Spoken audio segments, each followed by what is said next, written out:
I'll make that announcement in a minute. Oh, yeah. I'd like to call tonight's meeting to order and thank everybody for attending, and I ask Chief Page if you were offer our invocation tonight.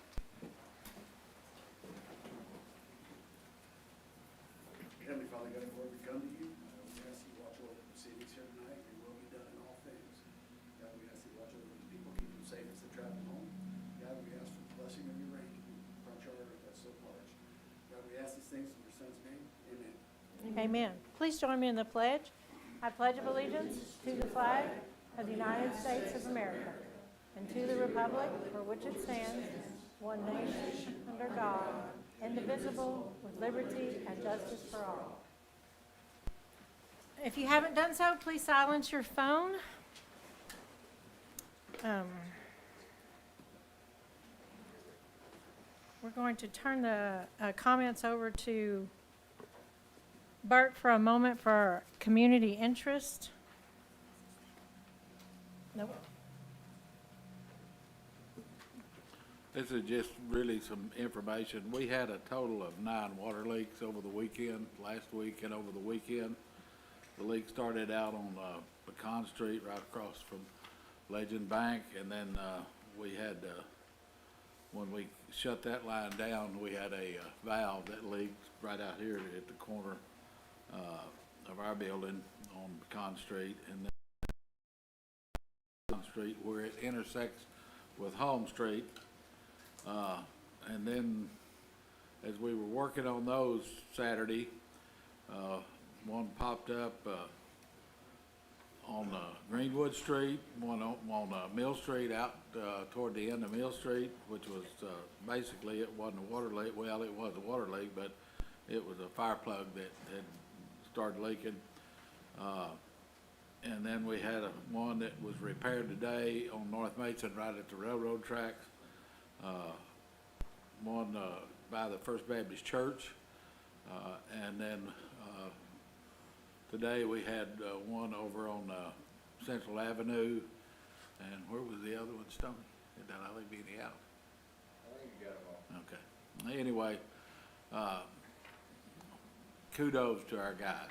They worked all night long, Saturday night into Sunday morning. I went home at midnight and I was exhausted, and all I did was stand around and watch them and try to help. Those guys were on it from word go and stayed on it, and we're out there today. We had 2 leaks that popped up this morning early, and they got those knocked out, and then they went down the railroad and got that one knocked out. So they did a marvelous job. The guys at the water plant kept the pressure up, and we made sure that we had plenty of water pressure. The only place, the leak on Mill Street, we had to shut that line down, and it lost enough pressure that's where the boil order came from, and the boil order really and truly only covers from Road Street, down Mill, out 59, all the way out there. I hadn't heard from Jerry yet, but they carried a sample to Wichita Falls this afternoon, and that should be tested, and as soon as we get that tested, then we'll know whether there's any contamination. If there's not, we'll send the boil order. So it's been a rough weekend for the guys, and I told them, I told Stoney we need to have a party for them because they worked their hindies off. So they did a fantastic job. That's it. That's it? Okay. We're going to open up the floor for public comments. If we have any, you're welcome to go to the podium, and you have 3 minutes to speak, and then we'll go from there. Sure.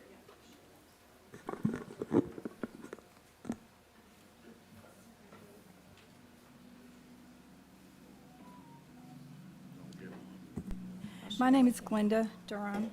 I have a request. A complaint was filed against the property next door to me, and just a moment. Here, if you want to just take those and pass them around so you can flash it so you see what we're talking about. A complaint was filed about the property next door to me, which is on the property line. The roof line extends onto my property. I think the complaint was filed basically correct within about 2%. And the papers that I gave you, if you'll go to page 2, the confusion is on number 5 and 6, or number, 6 and 7 actually. No, 4 and 6. Okay, in the complaint that they're listing WOB-E, which is actually a lawnmower building at the back of the property. And the building in question is number 6, which is a carport. And I just recently learned about the confusion on it from Bert and then also from the code enforcement officer and also my councilman, Terry Gunner, that they believe that the building was built in 2016 and clearly it wasn't. It's much, much newer than that. This says 2022. It was actually built in 2021. I live next door, so I'm kind of in the know on what when the building was built. The problem with it is, one, there's not a permit, and they would not get a permit, and that's what the complaint is directing them to do, is to remove, and this is listed by David Rainey. He issued a citation to them to remove the building in full. The further problem is that it dumps megatons of water onto our property. It's just like a waterfall every time it rains. And I'm passing around pictures, and you can see that our property floods. My husband literally has to get a water hose and drain the backyard. There's been a time when it literally pushed our gate open. And yes, we do have a French drain. It's not enough. The building needs to be removed, period. And further, it needs to be removed from our property.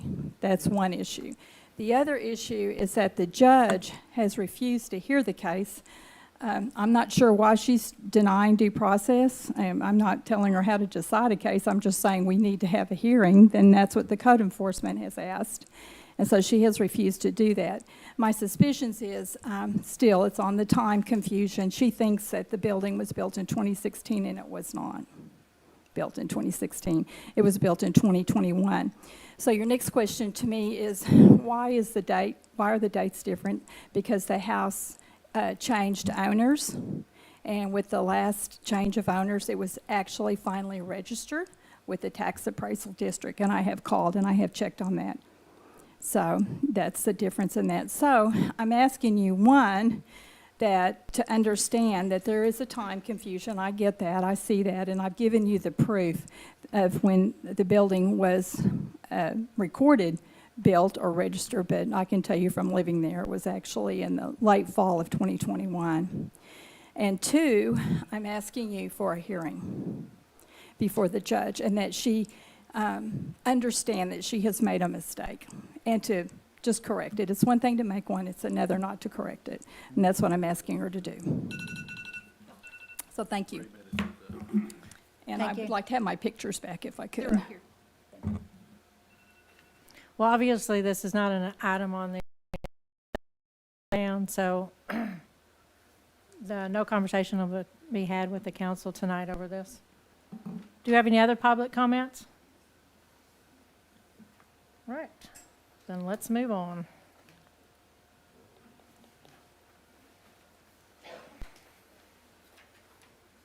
All right, we're going to open a public hearing at 6:08 for the 2023-2024 City of Bowie municipal budget. So, Pamela, would you like to come forward with anything?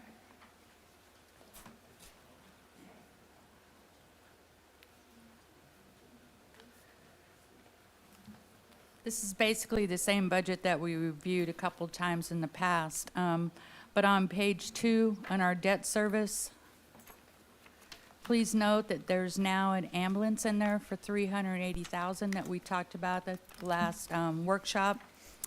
Also on page 3, there's a 2023 bond, if approved, for the Nelson Street Bridge. Then also on page 15, our property tax is the same as last year. Also on page 18, our property tax did go up, but our sales tax did decrease. Code enforcement decreased by 2,000. And on page 26, 12,000 went into improvements for streets. All in all, though, the budget did not change as far as your overall revenue and expenditures. Also, I want to correct, the salaries for the police department reflects an additional 2 SOR officers. Those were approved last year. The reason why I addressed those with the council is the Bowie ISD does actually refund us. They pay for the extra 2 officers. What about the additional firefighters? Those have been budgeted in. They were budgeted in the last couple times we spoke and or had a workshop on this proposed draft budget. That's 3? 3.5.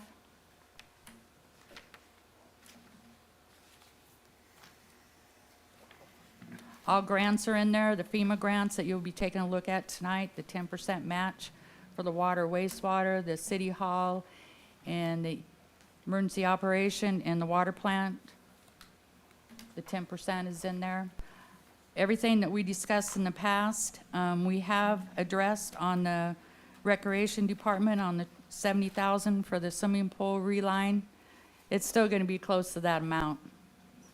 I'm sorry, did you say, what about the payments for the grants that we're talking about tonight? Is that on there as well? They're within your budget, the 10%, yes. As you can see in the water wastewater fund, there is quite a bit of revenue left over that can easily be absorbed by those 10% matching. There's $409,000. If you look at just budget at a glance on page 1, you'll see revenue of 12,000 and you'll see expenditures roughly at 11,000. And right in between there, it'll say revenue over expenditures. The revenue's over 409,000.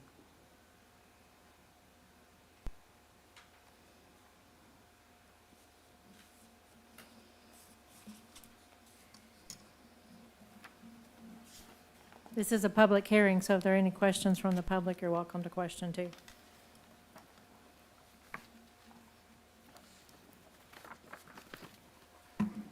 What's the increase on the leased, on the leased vehicles? The increase on the leased vehicles, there'll be 3 to 4 more vehicles added throughout the years. The way the lease is set up, is Clyde here so I can use his department? We purchased 4 or 5 vehicles for the Parks Department. Every 4 or 5 years, depending on the lease, they rotate in and out. There's really not a whole lot of more vehicles that'll be added, except the police department was so far behind, and we're still running some 2003 to 2016 vehicles. I think there's 4 more due in that area. There's a couple trucks due in the water, wastewater, and 2 also coming in for electric department. One of that's about the truck. Correct. So last year, the payment was around 270,000? Roughly, yes. I think you're correct. What are we sitting at this year? 31. That's correct.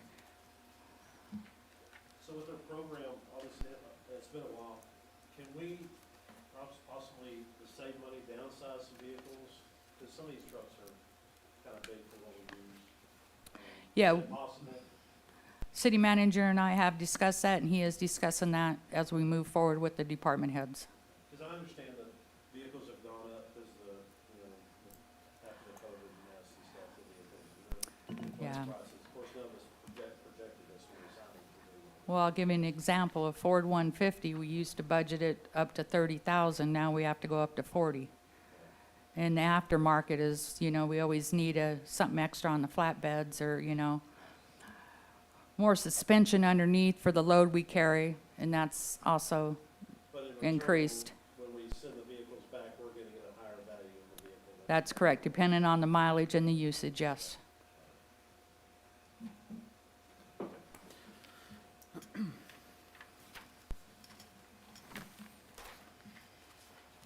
Any council members have any more questions? Yes. We've always got questions. I got plenty of questions. Just gotta find them all.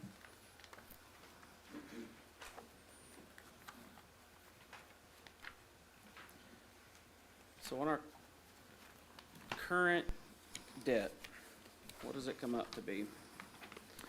Our current debt, if you look at page 3, our current debt is a little over 20 million, And what does that come out to a year in payments? 1.659. At our current rate, how sustainable is this in the future to continue to borrow money and at the rate we have been? You know, just started to do a little bit of analyzing of that. For the next couple years, we'll be fine without, in just my opinion, without doing the total chart. We're either going to have to increase our services or our property tax if we need to keep going forward with the City of Bowie the way we have been, fixing vehicles and/or streets, water plants, sewer plants, our lines, bridges. It seems like I've only been here a year and a half, but we've carried a lot of debt recently, but it's all been needed. In your opinion, do you see that need reducing or increasing? It possibly might increase depending, our streets aren't getting any better. Our water sewer lines are breaking. It's just, you know, all municipalities run up against this. The Sure. older the infrastructure, the more the need. Thank So- goodness our water and sewer plant are running at full force. Right. But as we stand now, as a community that has recently taken on a lot of debt, could possibly need more debt, could be in a pretty good pickle if we don't make some changes. Possibly, yes. Brent, we have two choices. We can either raise rates, raise taxes, or borrow money. If y'all want to continue to improve things and fix things, you got two choices, and they're very clear.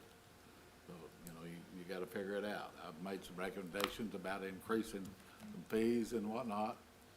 They fell on deaf ears. And we've got some things that are pushing us up against the wall that need to be fixed, and so we borrow money. City of Bowie is very fortunate, in my opinion, also. We were able to put this budget forward, take care of all of our debt, help out each department, give a little bit to our employees, which is very important. They're your number one asset, in my opinion, to the city, you know, at 5%.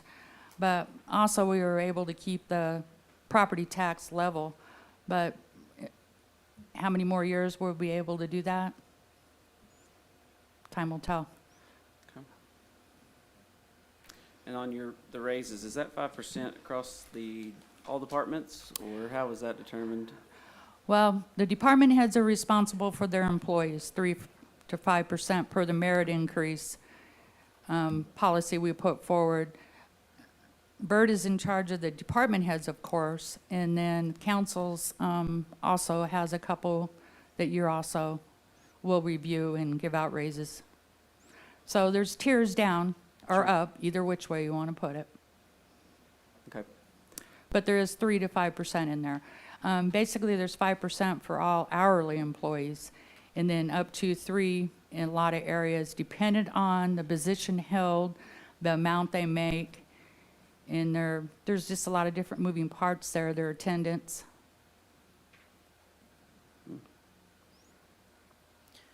Bert, what kind of evaluation or what kind of merit are the department heads going off of? Is it vary per department, or is there a policy? I'd like the department heads to analyze their own department. I continually evaluate the department heads themselves, and work on that. So, you know, it's a constant evaluation, between the employees and the department heads. They do their own evaluations and I do theirs. And if you'll talk to Stoney or Pam or any of them that are in here, we talk about it, you know, pretty regular. And, you know, at least I can say, the best I can say is, if it wasn't for the guys out in the field and the department heads, you know, I would be a failure. Those guys are the ones that, do all the hard work and all the pushing, and the department heads keep them going, so, we're very fortunate to have what we have. So I think there was a question from the audience. Bear with me, this is my first meeting. In respect to the vehicles, instead of buying new vehicles or leasing new vehicles every few years, is there a way to cut costs in regards to parenting with the resources available in town? Because I know we have several mechanic shops. Is that something that's ever been examined or? Ma'am, we do use locals a lot for repairs, but a lot of these vehicles need to be high-speed vehicles, not saying the mechanics don't do a good job, because we all know they do, but a lot of it is because of our insurance.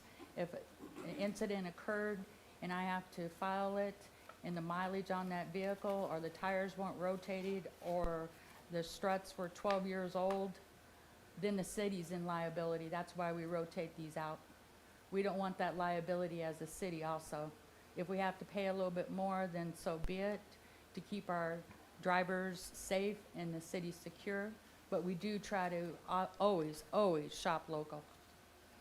So let me add, how long have we been on this enterprise program? 3 years?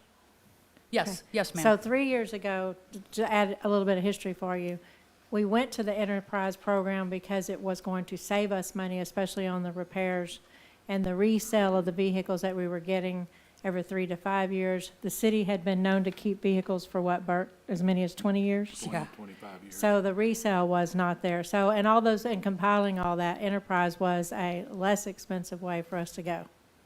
So there was research done about 3 years ago. You're welcome. Any other questions? So the total, the difference between last year's budget, this year's budget, roughly 650, That's correct. 650,000? And the bulk of that's coming from, or getting added to,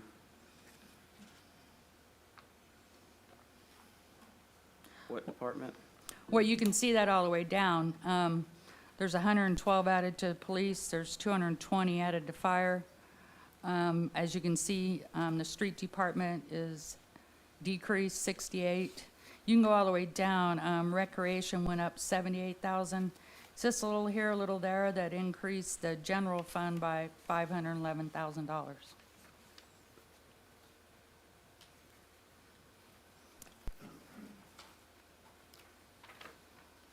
On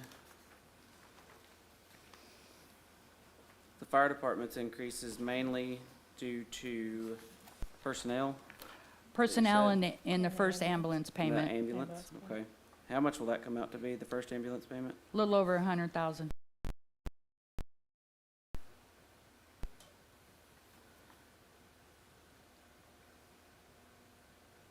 What does having those extra 3.5 people do for us, Doug?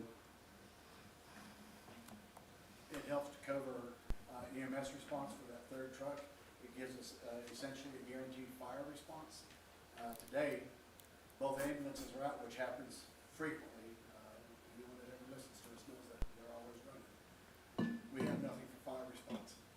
This will give us that fifth person that can do the fire response.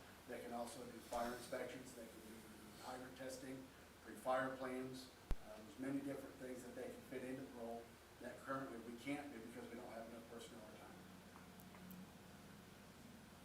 The main two things are the third ambulance response, because it's easy to find one person, it's hard to find two, and the other is the fire response.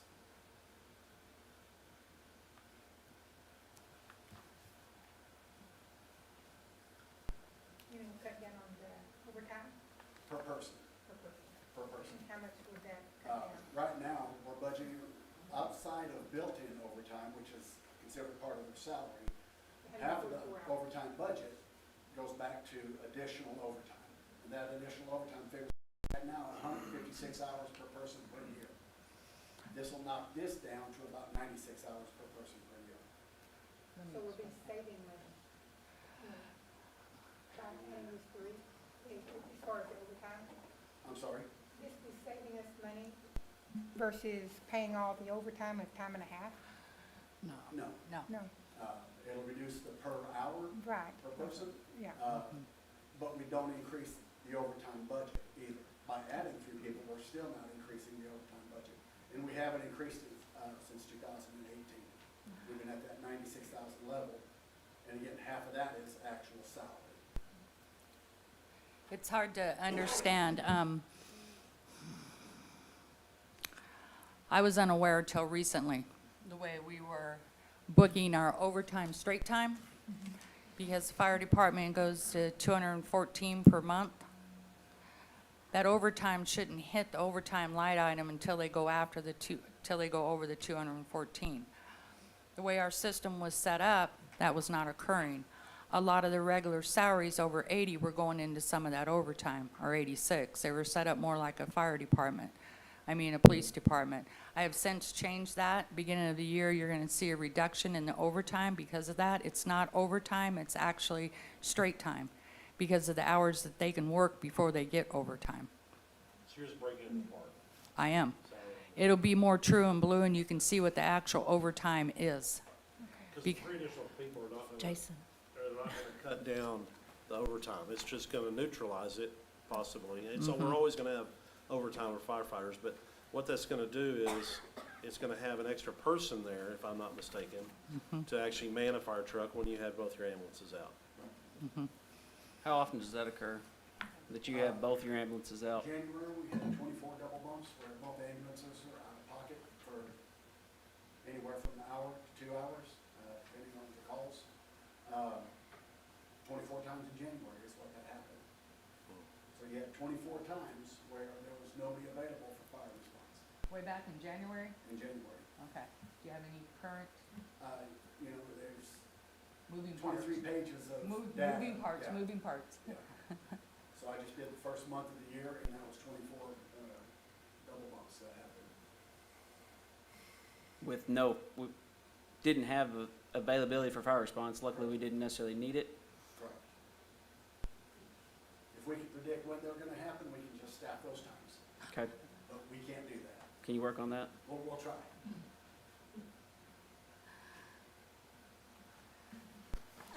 Any other questions? Does Stoney need to amend his budget for a new pump? No, that's gonna be purchased this year. We've already worked it out. Okay? In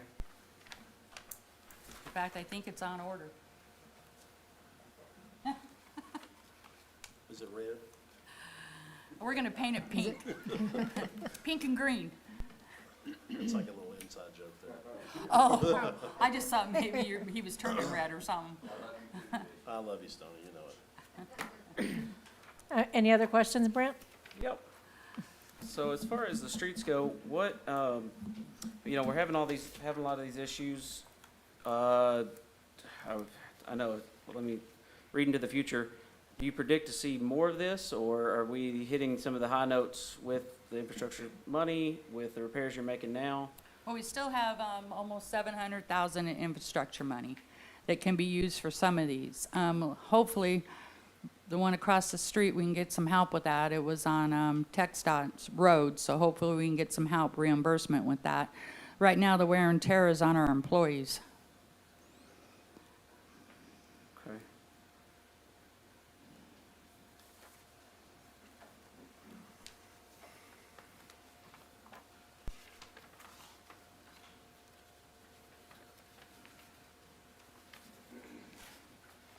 I'm just waiting on Brent. I know. Somebody else jump in there.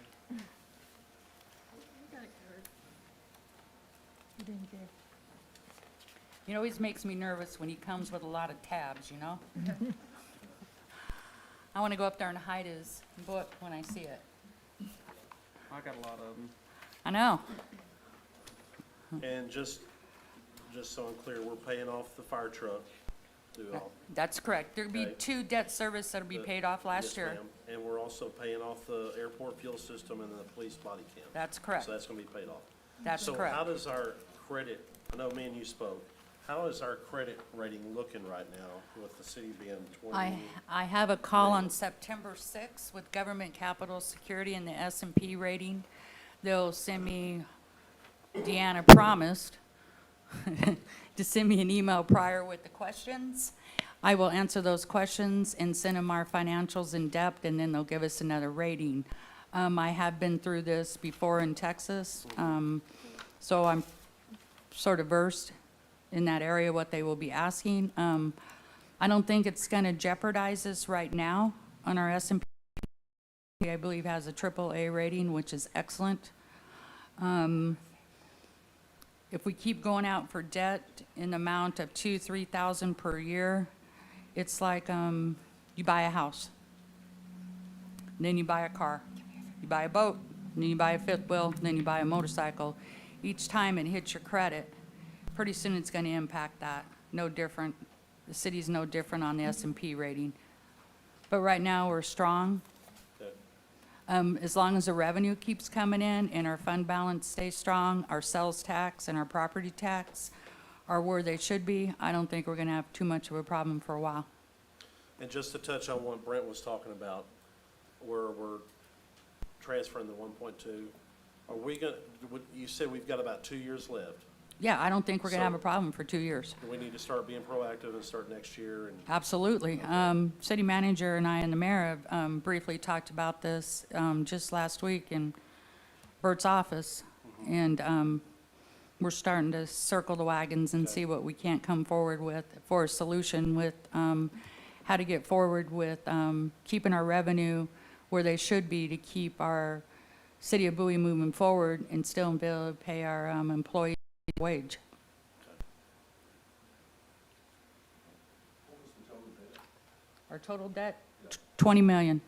And how did you propose, you had two ways to reduce the debt, what were they?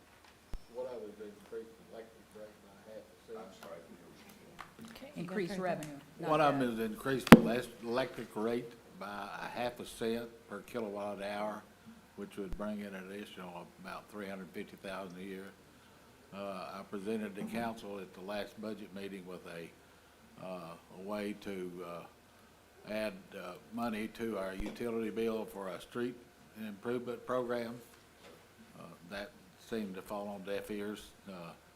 So every time I usually, recommend that we increase the revenue so that we'll have some money to pay for things with, I get no reaction most of the time. Have we ever issued municipal bonds? Municipal Have we what? ever issued municipal bonds? That's what, Well, municipal bonds require an election, and I only know of one bond election in this city in the last 40 years that passed. And the school's fixed to act, how big is your bond election gonna be? 60 million? I don't think one for the city would pass. COs are the best way to go. Certificate of obligation, our credit rating is good as it is, and we're very stable. So we can borrow money that way, and it's the best way to go. You're still gonna have to pay it off. It doesn't make any difference if it's a bond or if it's a CO. Right, but it's a long-term payoff. well, so Well, are, we can borrow money up 30 and 40 years under CO, so. I believe what Bert was talking about, to give you an example, is he produced, and he also proposed, for every water account, say we added $2 to that water account, not just talking about city, but also every water account outside of our city limits. Anybody that uses water, you put $2 on there. Every month, let's say there's 5,000 users. Every month I transfer 10,000, 2 times the 5,000, 10,000 to a special fund that's just for street project. Well, within 1 year, we have 120,000, and that's just off an extra $2 per user, per water user. And that money can be used for streets and our drainage project. That's correct. Nothing Anything else but those two. Well, Nelson Street is a drainage project. So. in a street, huh? I think we might have got off subject. I've done something like that in the past, but we transferred 5,000 because it was $5 per user. It was a much smaller entity, municipality, and within 1 year, we built up 120,000. It takes roughly, at that time, of course, costs went way up, $80,000 to do half a mile of street. it's probably a lot more. Stoney's probably going, I wish I could only pay 80,000. Yeah. So there's also something that the council can consider going forward. Brent? I have a question. So going back to the emergency management, the grants, Mm-hmm. what's the process of that and how close are we getting to those grants? I believe you have a couple in your packet tonight to take a look at. Those emergency management grants are, Bert and your mayor talk with your emergency management coordinator, which is Kurt. They decide which they'd like to move forward. They move them forward. They discuss it with me after the fact and seeing on the match and so forth where the funds might become available, and then they move it forward to the council if it's a worthy cause, just like the generators. So how long have we been working on this grant? On this one, I was made aware of it about a month and a half ago for the financial side. So do you think it's beneficial to have a full-time emergency management? You know, he only just does emergency management.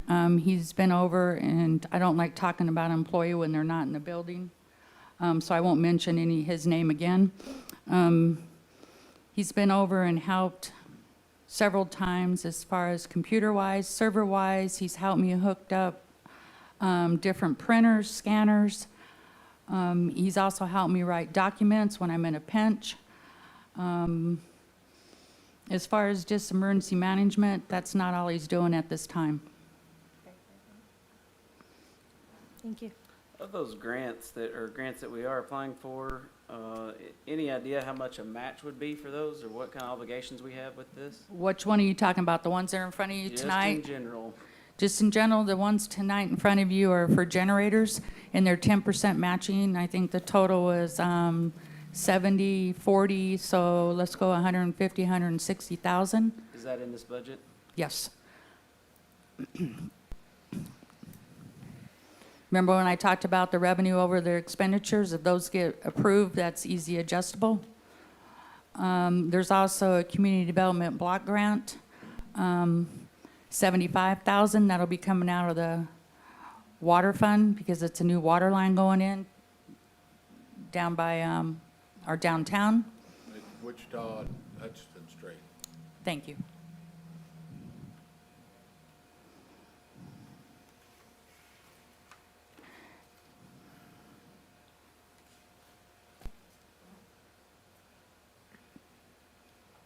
Any other questions?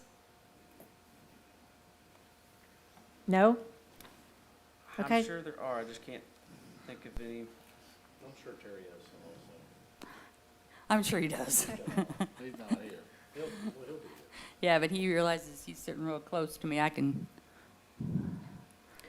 Okay, well then, if there's no more questions, thank you very much, Pamela, for that Thank you, very Mrs. Mayor. in-depth, detailed. Thank you. Thank you. And then let's close our public, first off, let me announce that the first reading to adopt this budget will be at the next council meeting, which is scheduled for August the 28th, here, Monday, 2 weeks.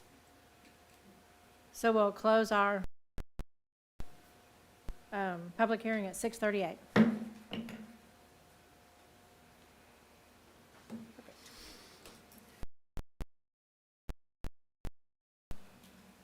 Next item on the agenda is the consent agenda items. The approval of the minutes from the regular meeting on July the 10th and the 17th workshop. Also included in that is the resolution 2023-24 and 2023-25.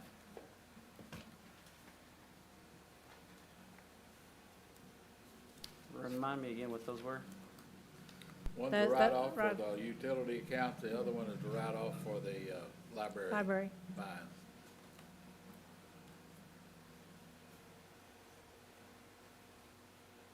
I'll make a motion to pass this resolution. Okay, thank you, Mr. Love. Do I have a second? A second. We're going to go with Christy Bates. Post, Aye. Bates, Aye. Love, Aye. Shaw, Aye. Sproles. Aye. Right, perfect.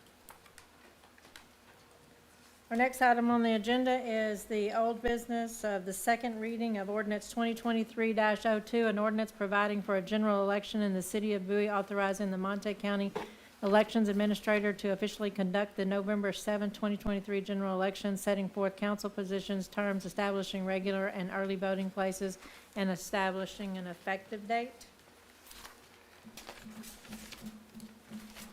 So moved. I hadn't got there yet, Jason, hang on. Got to find the right paperwork.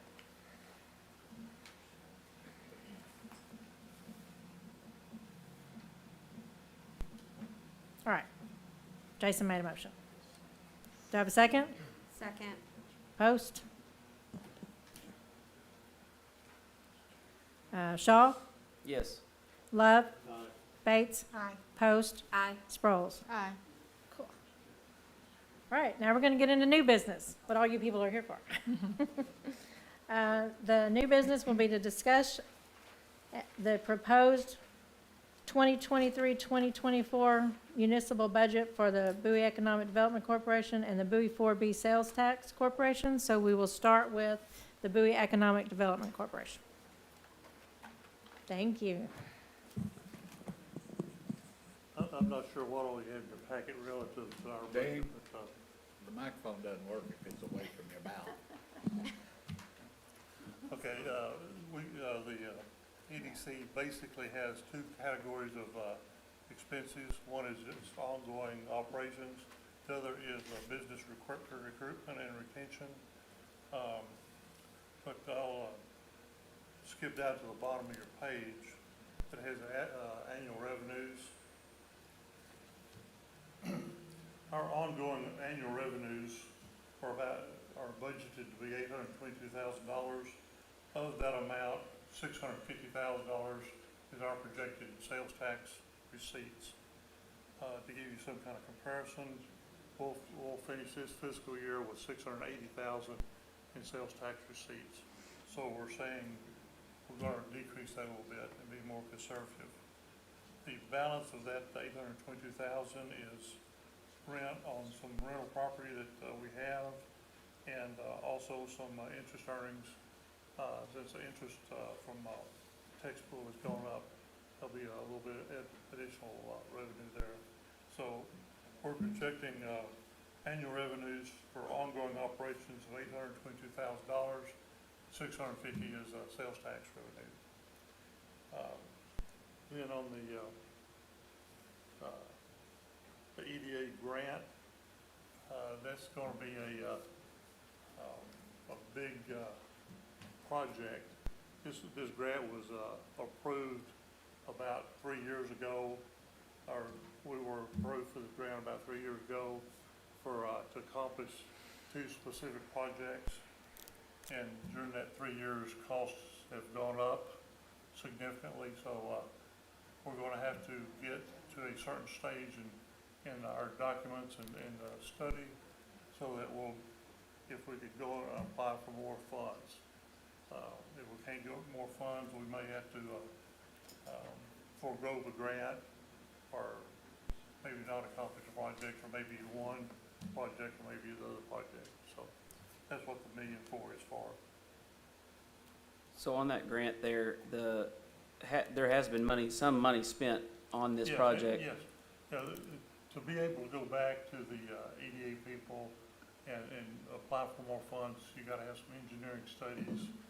You got to have some soil samples. You got some site plans, and those engineers don't work for free. So Sure. you got to have at least a certain amount to go back and apply to those people. If we forego that grant and don't follow through with it, those documents that we'll have, those studies, can be applied to a future project, so that it won't be wasted. It'll be salvaged. It'll be documents that we'll use eventually. But overall, your revenue over expenditures is positive. Yes. For this But, expected. it's projected to be that, but, in economic development, you just can't plan for somebody to be here. Sure. You've got to make provisions for it. There may be some potential, or there may not. Companies have to have a reason for moving, and sometimes a reason to run from predators. So, we want to weed those guys out, so. Okay. Okay, so we did a salary increase, one employee? Yes. Okay. Insurance went up, obviously. So line item 6002, infrastructure, what is the big jump in that? Can you explain that for me? And then also I've got a question about BR&E. I was just curious because looks like it's kind of erratic when you're. The infrastructure increases for the studies for the EDA grant. Okay, so that coincides with yeah, okay. Exactly. And the BR&E, because it goes up and even when you're spending, what's going on that? We budgeted for potential things there. There's no specific project going on. So what is that used for, is what I'm. Business retention, Okay, say an existing business had some kind of issue that they need some assistance with, and if they met our criteria of additional employees or saving jobs or some kind of infrastructure type project, okay. then it'd be a grant. So you are having more interest in that versus new businesses coming in? It could be either one. Okay. I'm not aware of any specific projects that's to the stage of really funding anything. Yes, sir. Okay. What, how healthy is y'all's current account? As far as cash on hand, Yes, sir. okay, we got about $1 million worth of debt. We got $2 million worth of money, but that includes, I believe, it includes the money from the grant. The large portion of that's a grant then? Yeah, and if you look on the revenue and expenses, you'll see some debt service there. Down at the bottom where it says Okay. loan principal and interest fees. So we have some debt on the business part. And there's been a lot of discussion about paying that loan, that loan off, and we may or may not, depending on the rate. I believe it's a 4% interest rate right now, and right now the money's earning, I think 5% at tax pool. Pretty good math.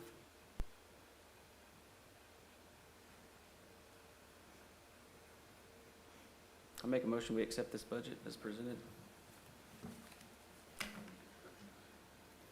Second. Can we ask questions? Can we ask questions? Wait a minute, hang on. Shaw made a motion and Bates seconded it. Sproles. Oh, Sproles seconded. Can I ask a question? Yes. You ask, How many new businesses has the economic development brought in the last 12 months? last 12 months, Yes, sir. new businesses, Brand new businesses? No. Not here in Bowie, that are brand new businesses that live here in Bowie. none, For the last 3 years. probably been one. Over the life of the project, or the life of the EDC, we've probably had about half a dozen, of which there's been jobs of about probably 200, And what was the life the last, how many years?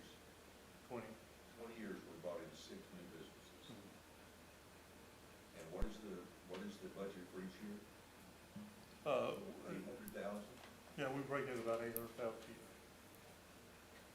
Pretty expensive for a business coming in, I would think. What issues are we having bringing businesses in? Well, you kind of, you have issues with utilities, have enough utilities, enough water, you have some real estate issues with land terrain, hilly property, you have some sewer issues. There's plenty of land around here for sale for people to move in here and open up a business. So I don't understand what you're saying there. You're saying Well, raining's not good to build a business here, or what? well, Utilities take not for good? example, the business park. You know, there's some terrain issues there about the slope of the land, and as far as building sites. And then you also have issues about, you know, if we're gonna recruit a business, we want them inside the city limits. You know, there's a lot of land around, but as far as inside the city limits, there's not that much land. So you're talking about the business park out there. How many business, I know one, the surveyor, is moving in there. And how long has that been there? 5 years, 6 years? not a new business. We've had one business move there. He relocated. Yes. Have we had any other businesses out there? There's always somebody, around, looking for some kind of move. And that's what we do. We analyze these businesses, if they meet our criteria as far as stability and if they're capitalized well enough to stay.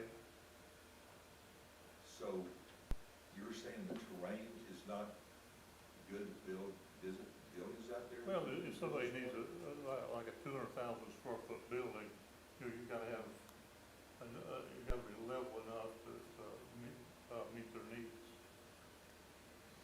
So in the last 3 years, we've had one business move in here. And we spent, our budget's 800,000, roughly 850 a year, is that correct? Yes. So that's 2.4 million that costs us for one business. There's always other businesses looking. But they're not moving. No, not yet. What are we doing to bring businesses into Bowie?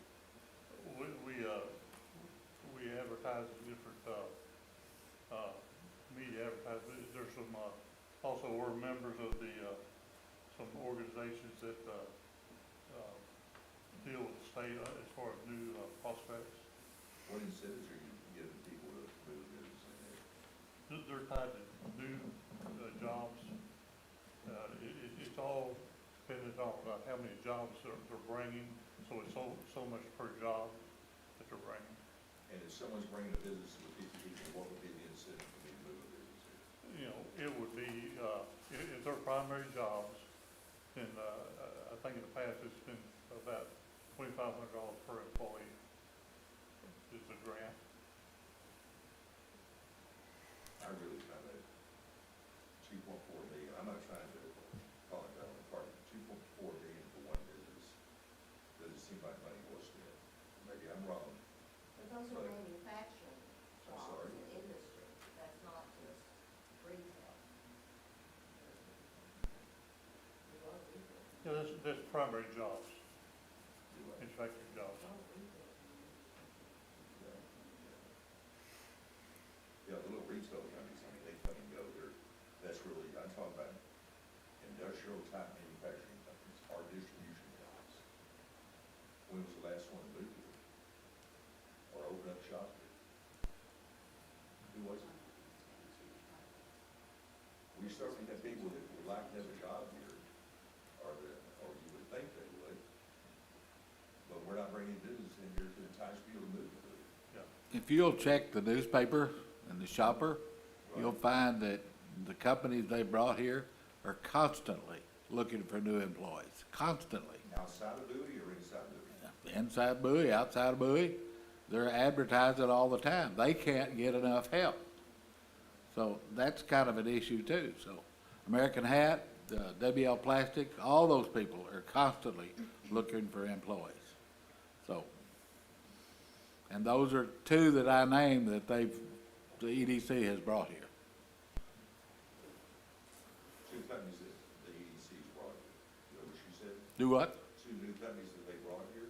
Well, they brought American Hat here, and they brought Brindle here, they brought WL Plastics here.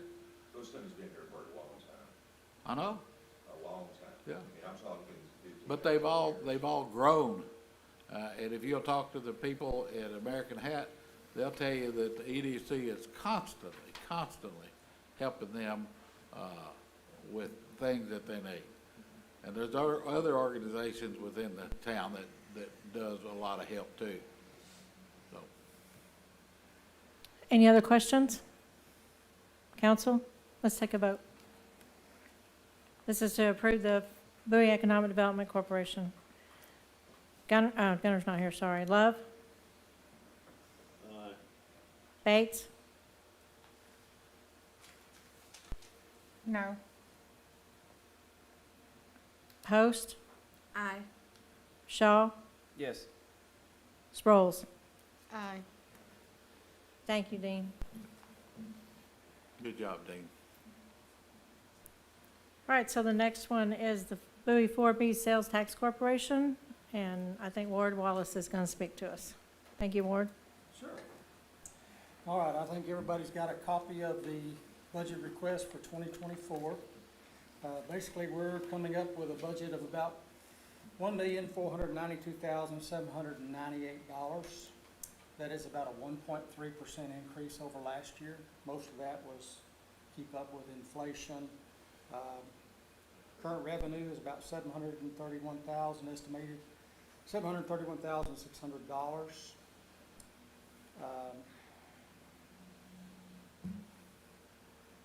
We're basically holding money back at this point in time for a bond payoff. Call date is, I believe, 2026. That payoff is about 1.2 million. That was on the structure of the school. We as 4A have the same deal. Our current bond is at 3.8%. So we'll have to look and see which way better to leverage our money at that point in time. Depends on what interest rates do as far as the Fed funds rate.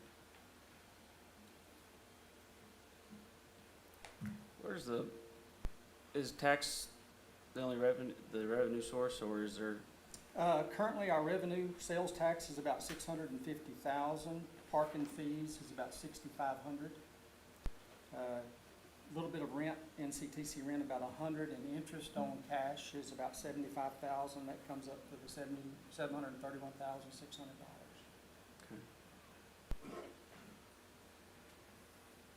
what's the primary goal or function of this board? Or the corporation, excuse me? Well, probably for the last 20 years, our main purchase, our main goal has been the college. And that particular goal is to help our younger people, provide certain areas there. Nursing, industrial technology. We've put a huge emphasis on that, which I think is finally coming up. I believe Blake said there's, what, 48 students currently set up. That was free and reduced. We have 100 kids in dual credit. So, and it's pretty, a lot of our association's been through NCTC up until about the last year. Mm-hmm. Now that we've got everything kind of going there, we're trying to branch out a little bit.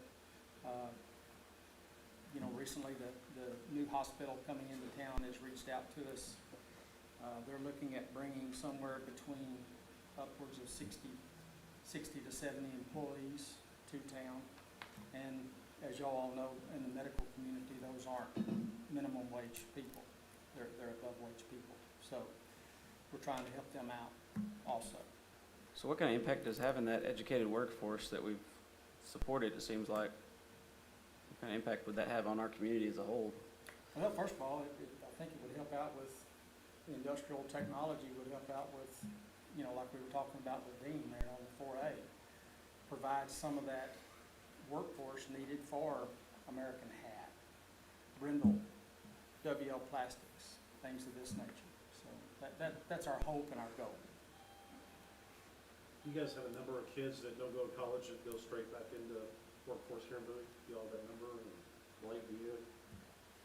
Probably, if you had an average graduating class of about 120, Mm-hmm. would probably be, we try to track them who goes to college. Well, I know that kind it's of thing. virtually So you're gonna be impossible. looking at a quarter of them. Quarter, okay, that's good. What is the community support project? 66004. The hospital.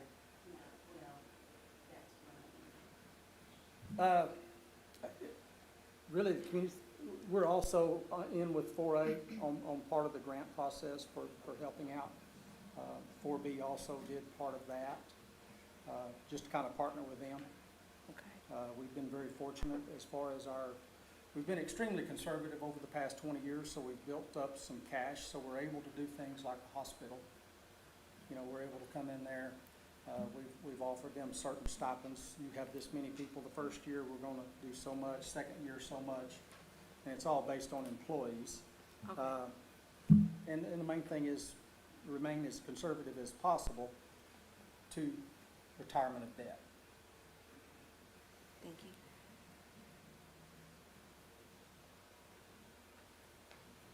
Any other questions? So if there aren't any more questions, I would like to thank Mr. Wallace for your presentation and ask for a motion to approve So the moved. presented budget. Sorry, so moved. Post. Do I have a second? Second. Sproles? Shaw? Yes. Love? Aye. Bates? Aye. Post? Aye. Sproles? Aye. Okay. All right, the next item on the agenda is to consider the reappointment of the BEDC board members for 2 years. The first one on the list is Dean Myers, which you all know. It's to the Bowie Economic Development, which was, he made the first presentation, the first board. Do I have a motion to accept? So moved. Do I have a second? Second. Post? Shaw? Yes. Love? Aye. Bates? Aye. Sproles? Aye. Post. Aye. The second person is Carla Swafford. You all very familiar with her. Carla, stick up your hand. Do I have a motion to accept? Make a motion. Bates, second. Second. Shaw? Love? Aye. Bates? Aye. Post? Aye. Sproul? Aye. Shaw? Yes. Third one is Tim Biles. I don't think he's here tonight. First, do I have a motion? So moved. Do I have a second? Aye. Bates? Yes. Sproul? Aye. Post? Aye. Shaw? Yes. Love? Aye. Bates? Aye. Our next one is to reconsider the appointment to the 4B Tax Corporation for 2 years. First individual is Ward Wallace. Do I have a motion to approve? So moved. Sproles? Yes. Second? Second. Post? Shaw? Yes. Love? Aye. Bates? Aye. Post? Aye. Sproles? Aye. Second individual is Alan Miller. I have a motion to approve. So moved. Shaw? Second? Second. Sproles? Love? Aye. Bates? Aye. Shaw? Yes. Sproles? Aye. Post? Aye. The third one is Blake Enlow. Do I have a motion to approve? So moved. Post, do I have a second? Second. Shaw? Post? Aye. Love? Aye. Bates? Aye. Shaw? Aye. Sproles? Aye. And the last one is Todd Brown. Do I have a motion to approve? Make a motion. Bates? Do I have a second? Second. We're going to go with Love. Shaw? Yes. Love? Aye. Post? Aye. Sproles? Aye. Bates? Aye. Thank you. And we have a lot more to go, so if you are not looking to stay for the rest of the meeting, you will not hurt our feelings by leaving. But you are welcome to stay.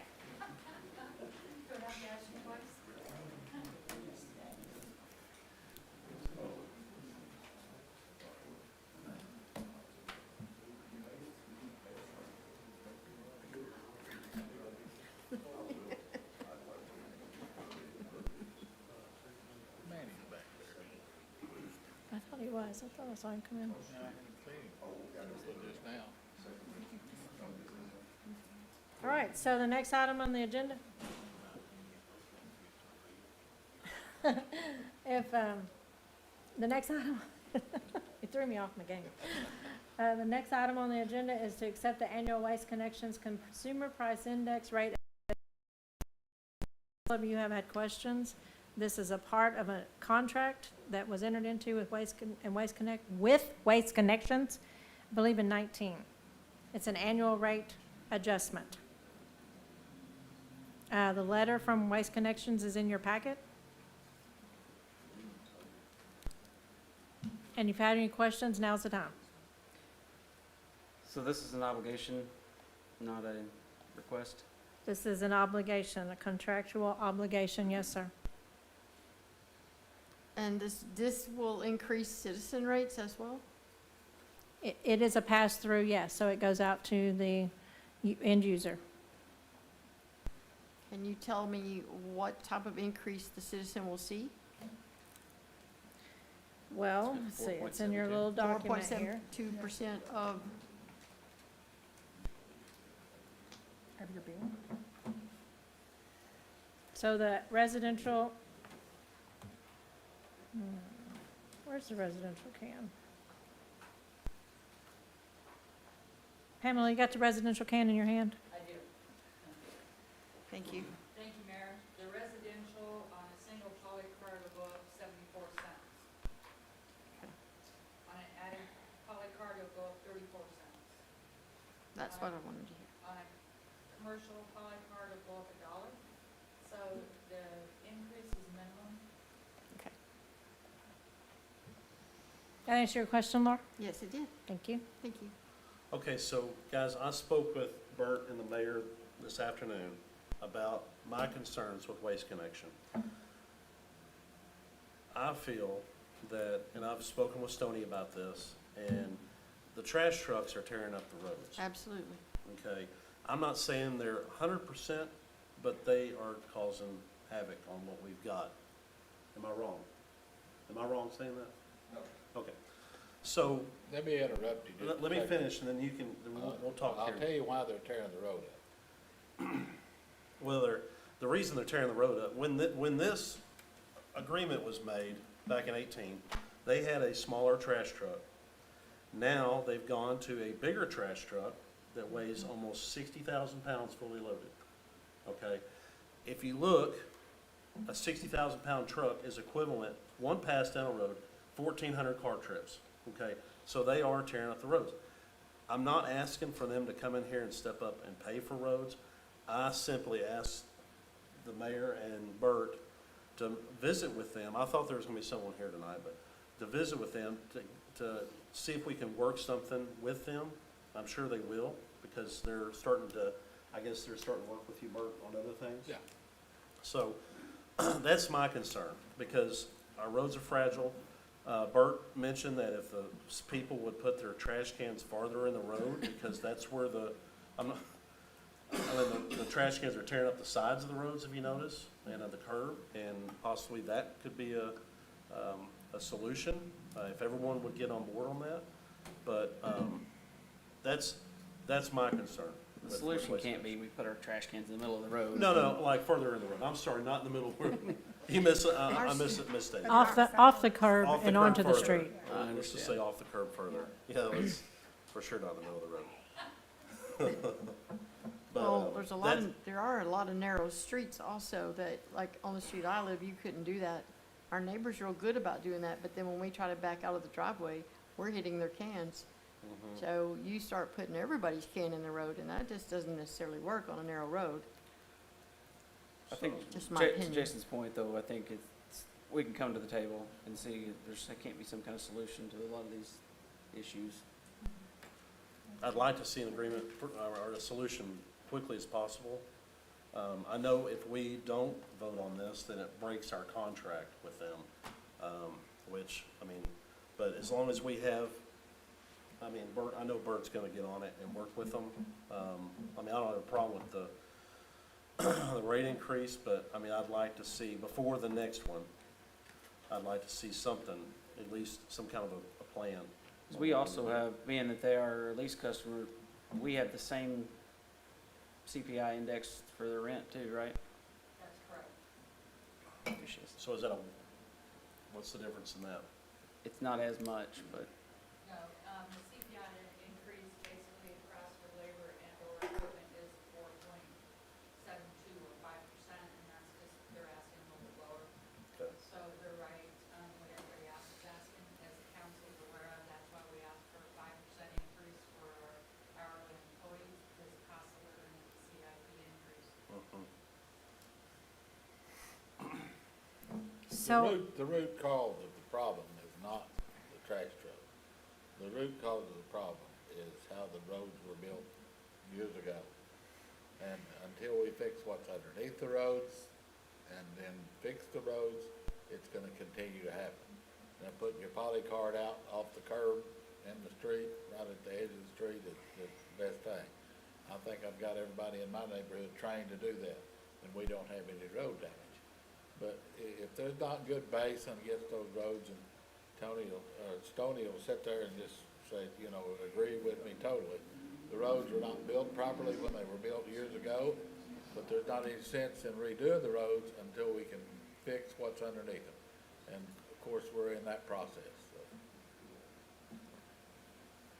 So if there's no other discussion, I'd like to entertain a motion to accept the CPI rate adjustment.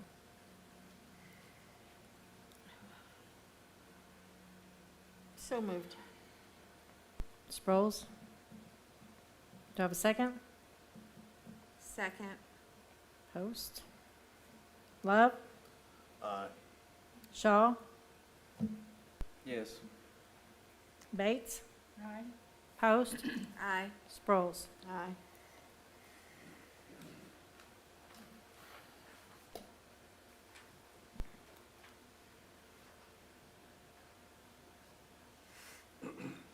All right, the next item on the agenda is a record of vote, proposal to consider the tax rate. Pamela, I believe you're up again. Ready to just come on over here? No, not really. It's in your packet. It's also in your budget.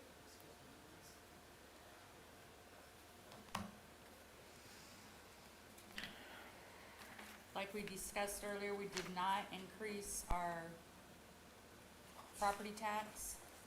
Property tax rate. Property tax rate, correct. It will bring in a little bit more funds, 141,000 more than last year at 6.5%, and 28,000 of that is new revenue from new buildings.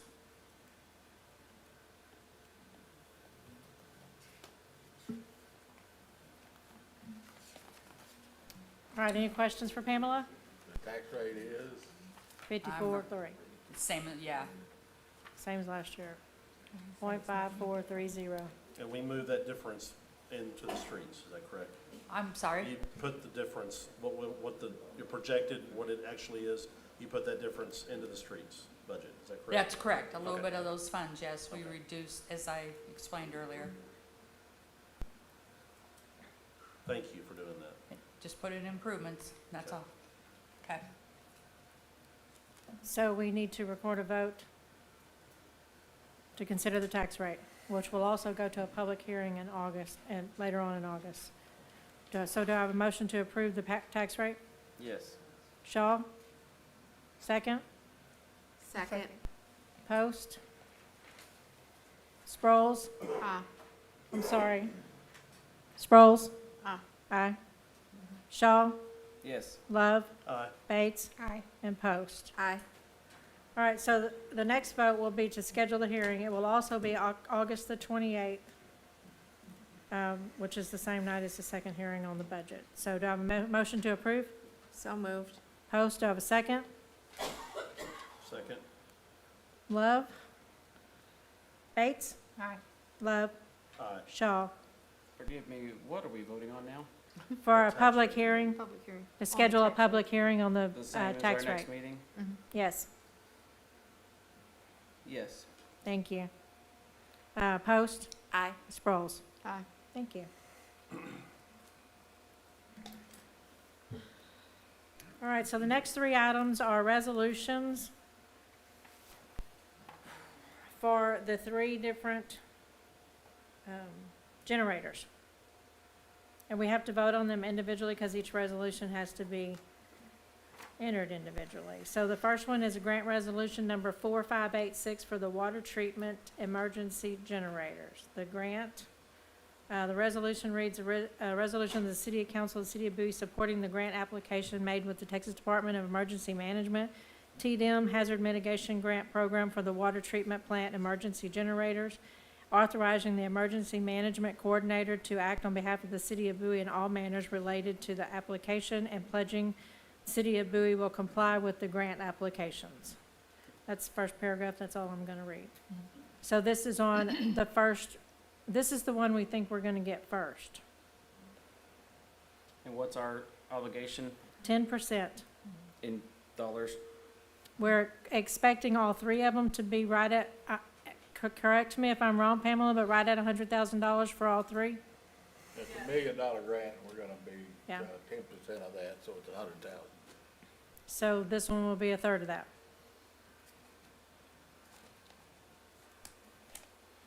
So I would entertain a motion to accept the resolution. Do we need a generator at the water plant? Yes. If you want to drink water when electricity goes off, yeah. It's, We're gonna have to pump water to the water towers, and right now, we don't have an adequate generator to run that plant. okay, I'll go out again. Do I have a motion to approve? So moved. Do I have a second? Second. Bates? Aye. Post? Aye. Sproles? Aye.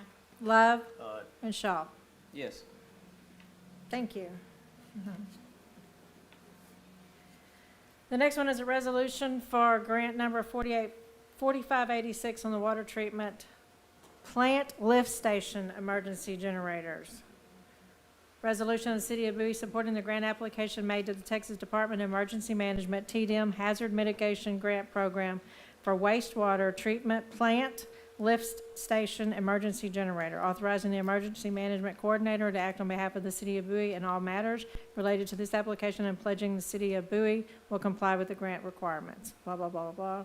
Rest of it's in your packet. Again, it will be about the same thing as the first one as far as cost goes. So do I have a motion to enter, do I have a motion to accept the resolution as presented? How So moved. necessary is a generator at the wastewater treatment plant? Without getting real technical, I can tell you, we don't want to be swimming in sewer. I'd rather have this one than the other one, to be honest. Yeah, you would. Okay. So do I have a motion to approve? So moved. Post, do I have a second? I'll second. Bates? Shaw? Yes.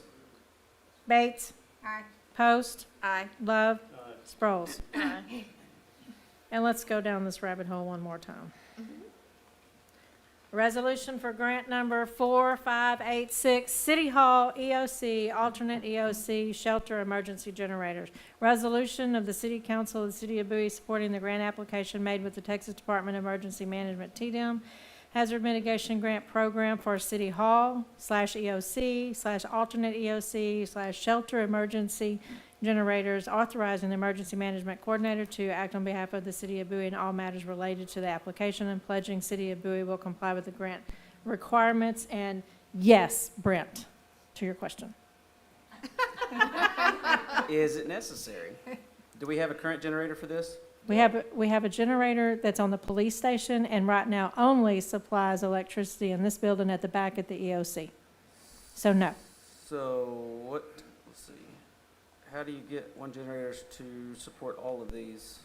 Where's the alternate EOC and shelter emergency generators? So that's multiple generators? Yes. Okay, so how many, okay, that's a good question. How many generators are on this one? No. That's what, One for the wastewater. How many? Actually, there's two under the wastewater. There's one for the East Lift Station and Okay, one for the okay. wastewater. Okay, on this last one though, City Hall, EOC, alternate EOC. Well, the so- City Hall and EOC would be one. Same. Alternate EOC would be the community center. That's our alternate EOC. Shelter emergency generators, I guess there was money left over. I don't know exactly where that one, I don't know what he's calling that in case we have to have something besides just the community center, I guess. I'd like to know a little more about it. There, a couple of these generators trailer mounted, but specifically they'll be used for, shelter or whatever. And, Some of the other lift stations, some Yeah. of them are trailer mounted to be able to take To different lift stations. Getting on the generator. Some of the trailer mounted ones are for the other lift stations Yeah.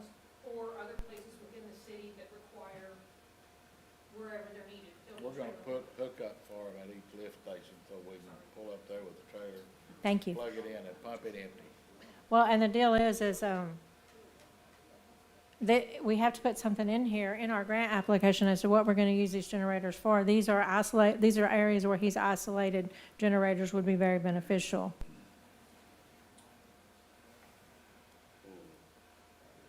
We were lucky in the big freeze that we never lost power, but if we had them, we could have kept operating the water plant.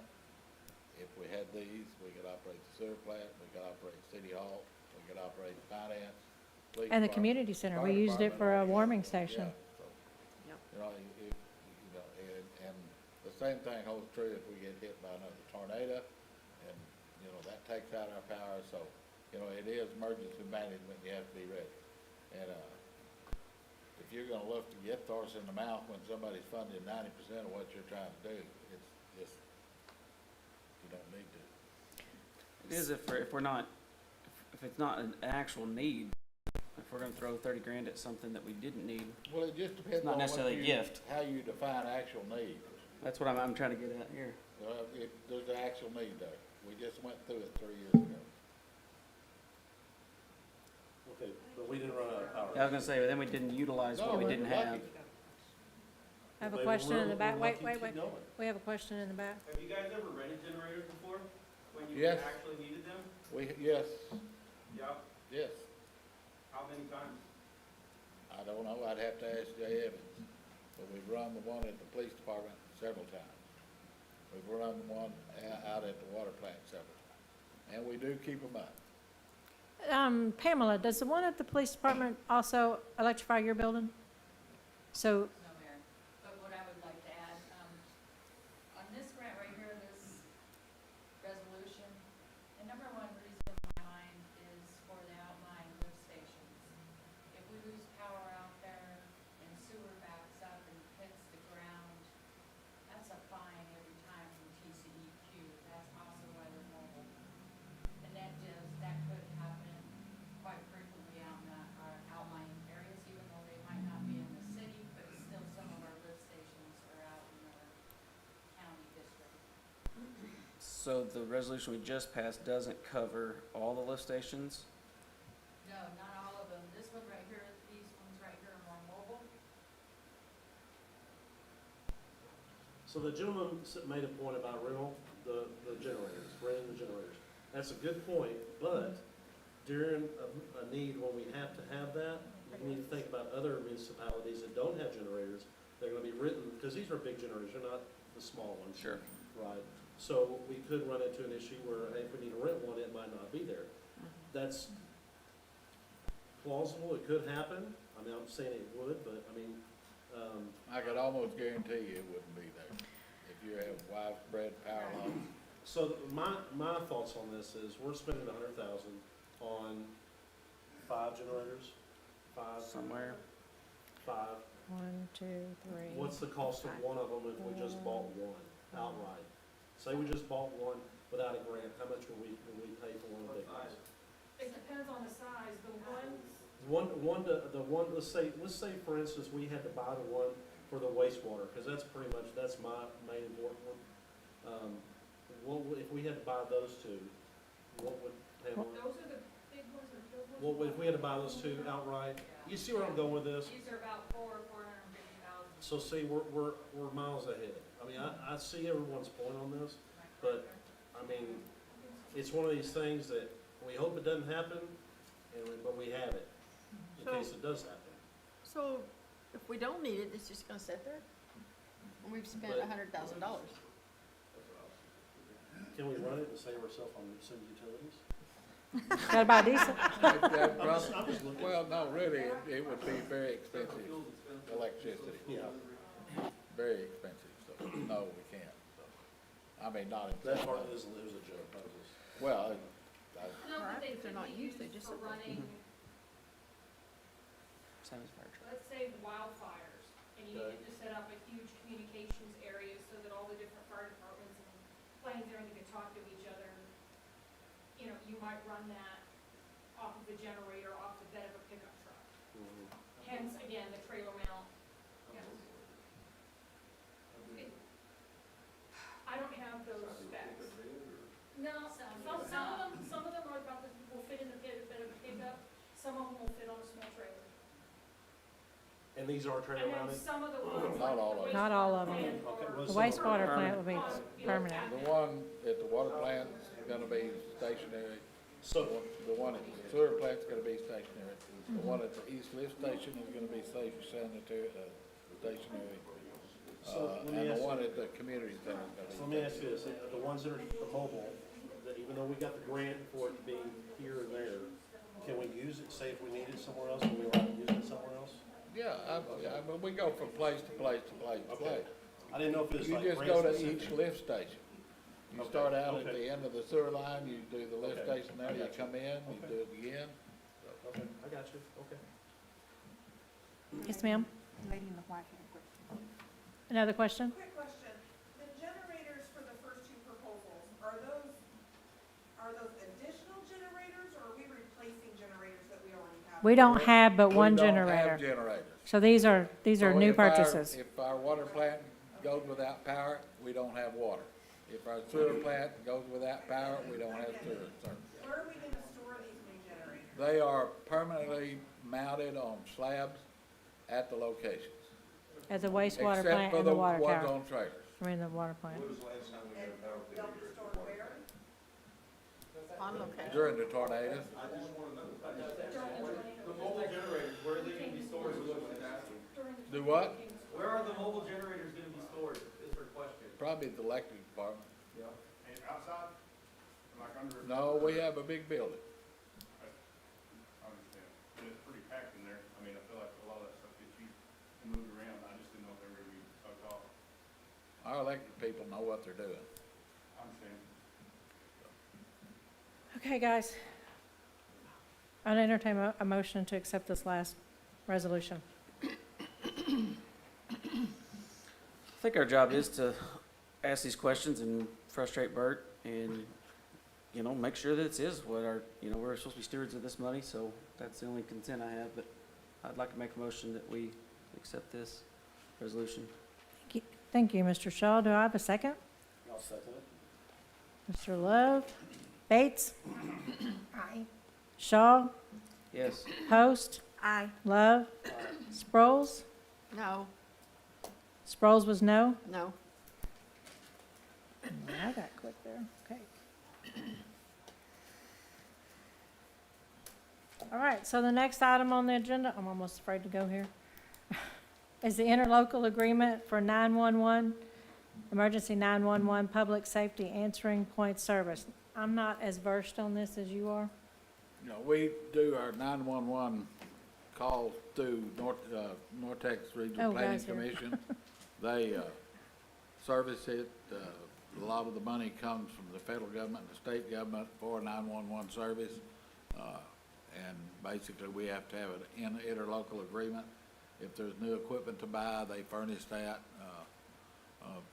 Just a lot of things that Nortex does. You need to You got add anything anything to to add? that? I Guy? think you covered it all, sir. Okay.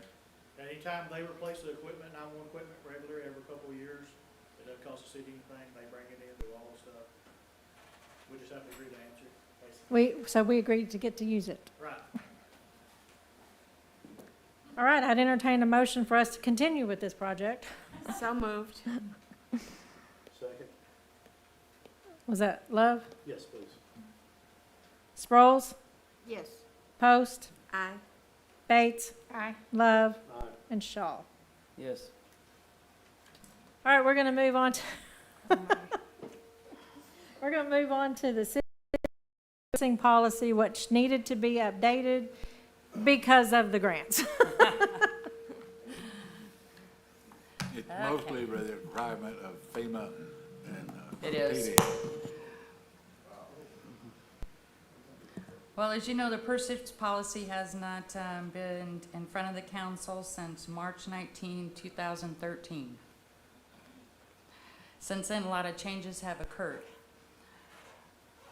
And one of the main one is the FEMA grant. Rules and regulations on our pursuits policy has changed. If you turn to page 11, that's where it's updated. Also, your city secretary helped me removed, she informed me that we no longer do purchase orders. So you will not see purchase orders no longer in this purchase policy. On page 11, what we had to update was our procurement inclusion program, which certifies us as a majority or women-owned business.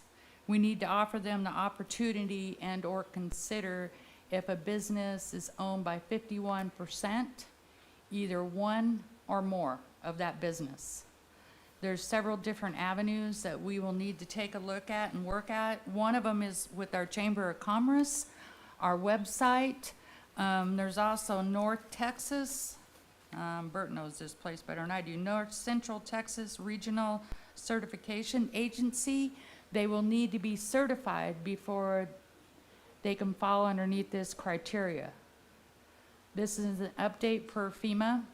There is more items that they said we could consider. So as the year moves on, maybe we'll review those, and by the end of the year, we'll update this even more so. But right now, this is well enough to pass for the FEMA grant that we have to turn in. So, everybody understand, this was mostly brought to our attention because of the 3 grants. Basically, we don't want to buy a generator and then have FEMA not pay us for it. Yes. Yeah, there's That's cra- why we have to have the Yeah. procurement policy up to date. So is this a pretty typical policy? Yes, and I believe it was 2021, new rules and regulations came down from FEMA. We've had FEMA grants in the past. Your fire department just closed one out the end of '21, but this was not intact at that time, the new rules and regulations. As you know, the government and federal government comes up with unfundated mandates constantly, and we do our best to keep current. This is one that needed to be added, and I agree with this. I would like to try to work with the minority and women-based businesses to the best of our ability to give them an opportunity to either work for us or us purchase their product. So, any other questions for Pamela? Did any of our generators come from minority, woman-owned, or? Well, so we haven't bought any yet, so I don't know. No, we can't Actually, answer that. The only the roadblock we've run into is What was the other the one? federal government has initiated a policy whereby we have to buy generators that are approved by FEMA. An American made. American made, and Right. that's been a little bit of a roadblock, but we got an email this afternoon late that says, that's just a suggestion. Well, I don't trust them. Yeah, they make such strong suggestion. This was just a suggestion also, right? So I'd appreciate it if the council and the mayor would consider approving this so we can move forward with the resolutions you just approved. So I will entertain a motion to accept. So moved. I have Mr. Love. Do I have a second? Second. Host? Shaw? I'm gonna screw you up, I got one more question. You're good. So, this isn't really part of the change, but just as it's on the agenda, in the second, under policy, in the second item, second sentence, it says it be procured at the lowest possible cost. Lowest possible qualified cost.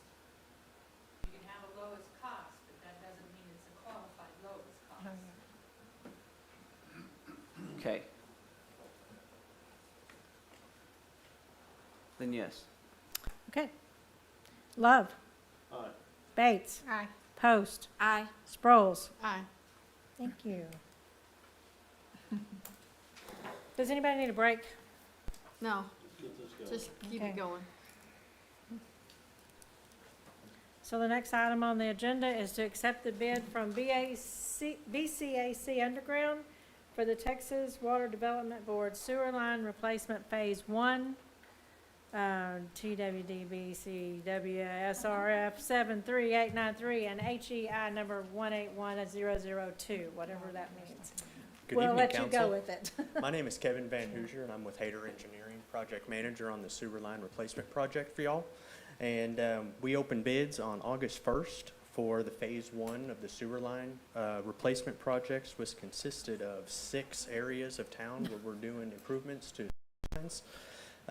In 5 of those areas, we are replacing sewer lines, and in one of the areas, we're replacing some problem manholes that are allowing a lot of rainwater to come into the system, which makes it more difficult for the wastewater plant to properly treat that sewage.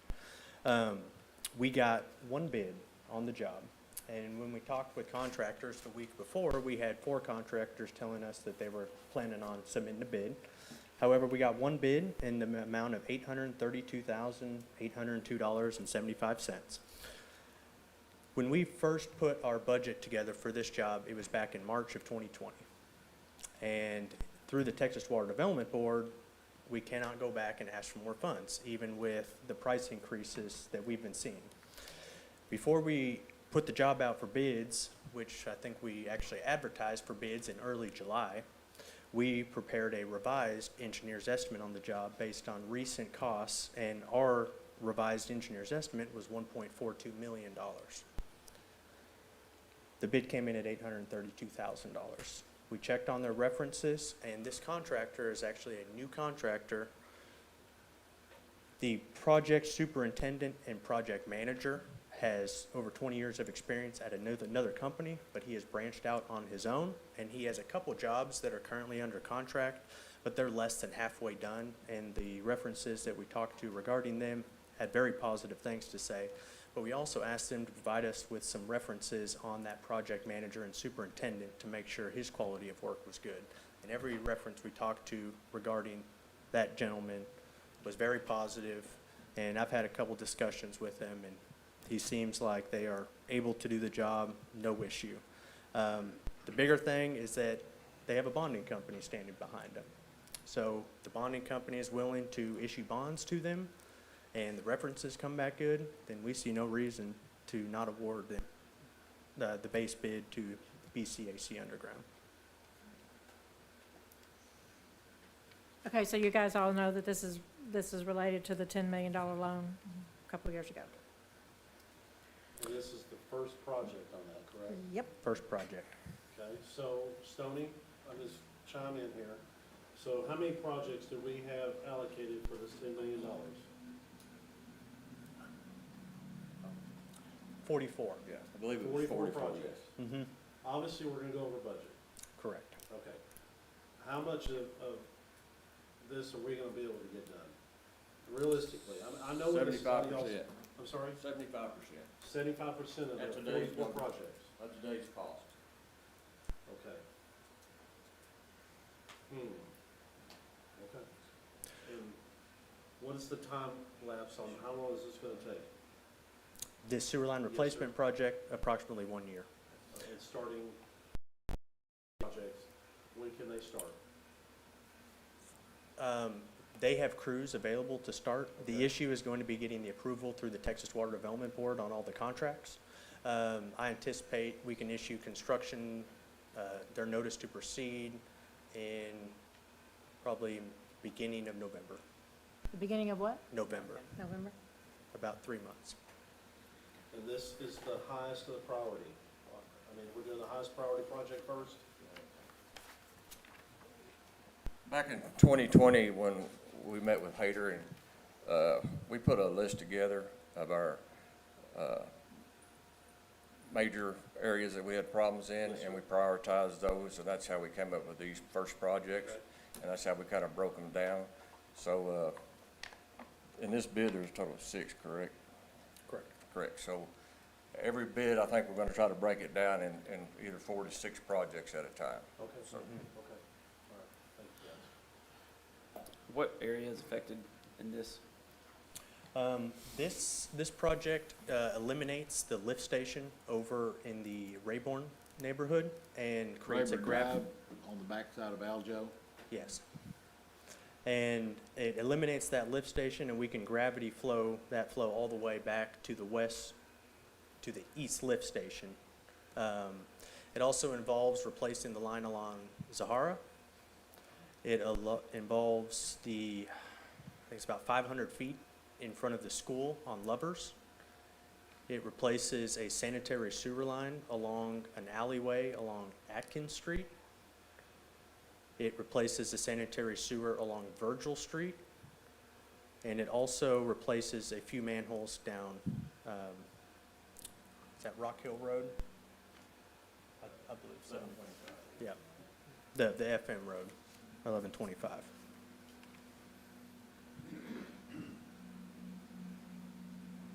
In all those areas, is this bid?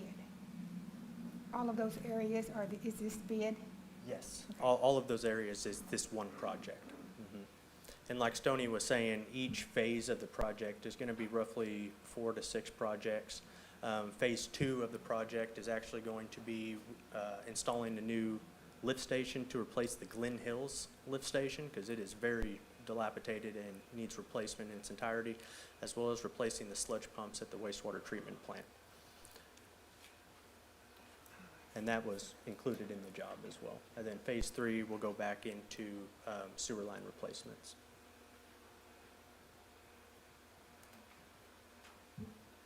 So we don't have to wait till phase 1 is finished before we put out bids for the following phases? Absolutely That's not. what I thought. Mhm. Are any of the projected future projects button up against these current projects? No. There are a few projects that were identified in that list of 44, but none of these 6 are adjacent to other projects.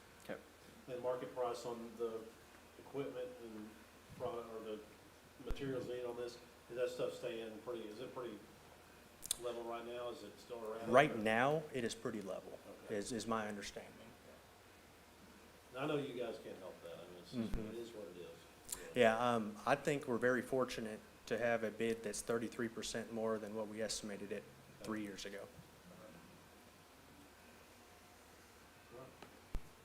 All right, so I will ask if there are any more questions. Brett? Nothing? Then I'll entertain a motion to accept the bid. I'll make a motion to pass as presented. Thank you. Do I have a second? Second? Shaw? Sproles? Aye. Post? Aye. Bates? Aye. Love? Aye. And Shaw? Aye. Thank you very much. Thank you. Best part about this is we already have the money. Yeah. We had to figure out where we're gonna get it. All right, so the next one is to accept the bid on the Nelson Street project, which is from MX Construction. And Mike is gonna present that for us. Good evening, Mayor, Council. Back on 8th, the city authorized Hayter Engineering to advertise this project for bids, and I can go over the project in a small summary if you'd want me to. It is replacing the 3 36-inch corrugated pipe that go under Nelson Street. Those are rusted and corroded and partially collapsed. In August of last year, the street washed out. Y'all got a big rain. Now, in a year or two before that, the bridge at Lamb Street washed out. So right now, Lamb and Nelson are closed down. Can't go through them. We are also replacing a 24-inch pipe on Mill Street and a 42-inch pipe on Nelson. We're also, as part of this project, we will be replacing water and sewer lines and putting new pavement over the road. It is always wise to replace the old water and sewer lines before we put new paving on top of them. It's pretty unpopular to dig up a new smooth road to fix an old utility underneath it. Now, we opened bids on August the 2nd, and we got 3 bids on this project.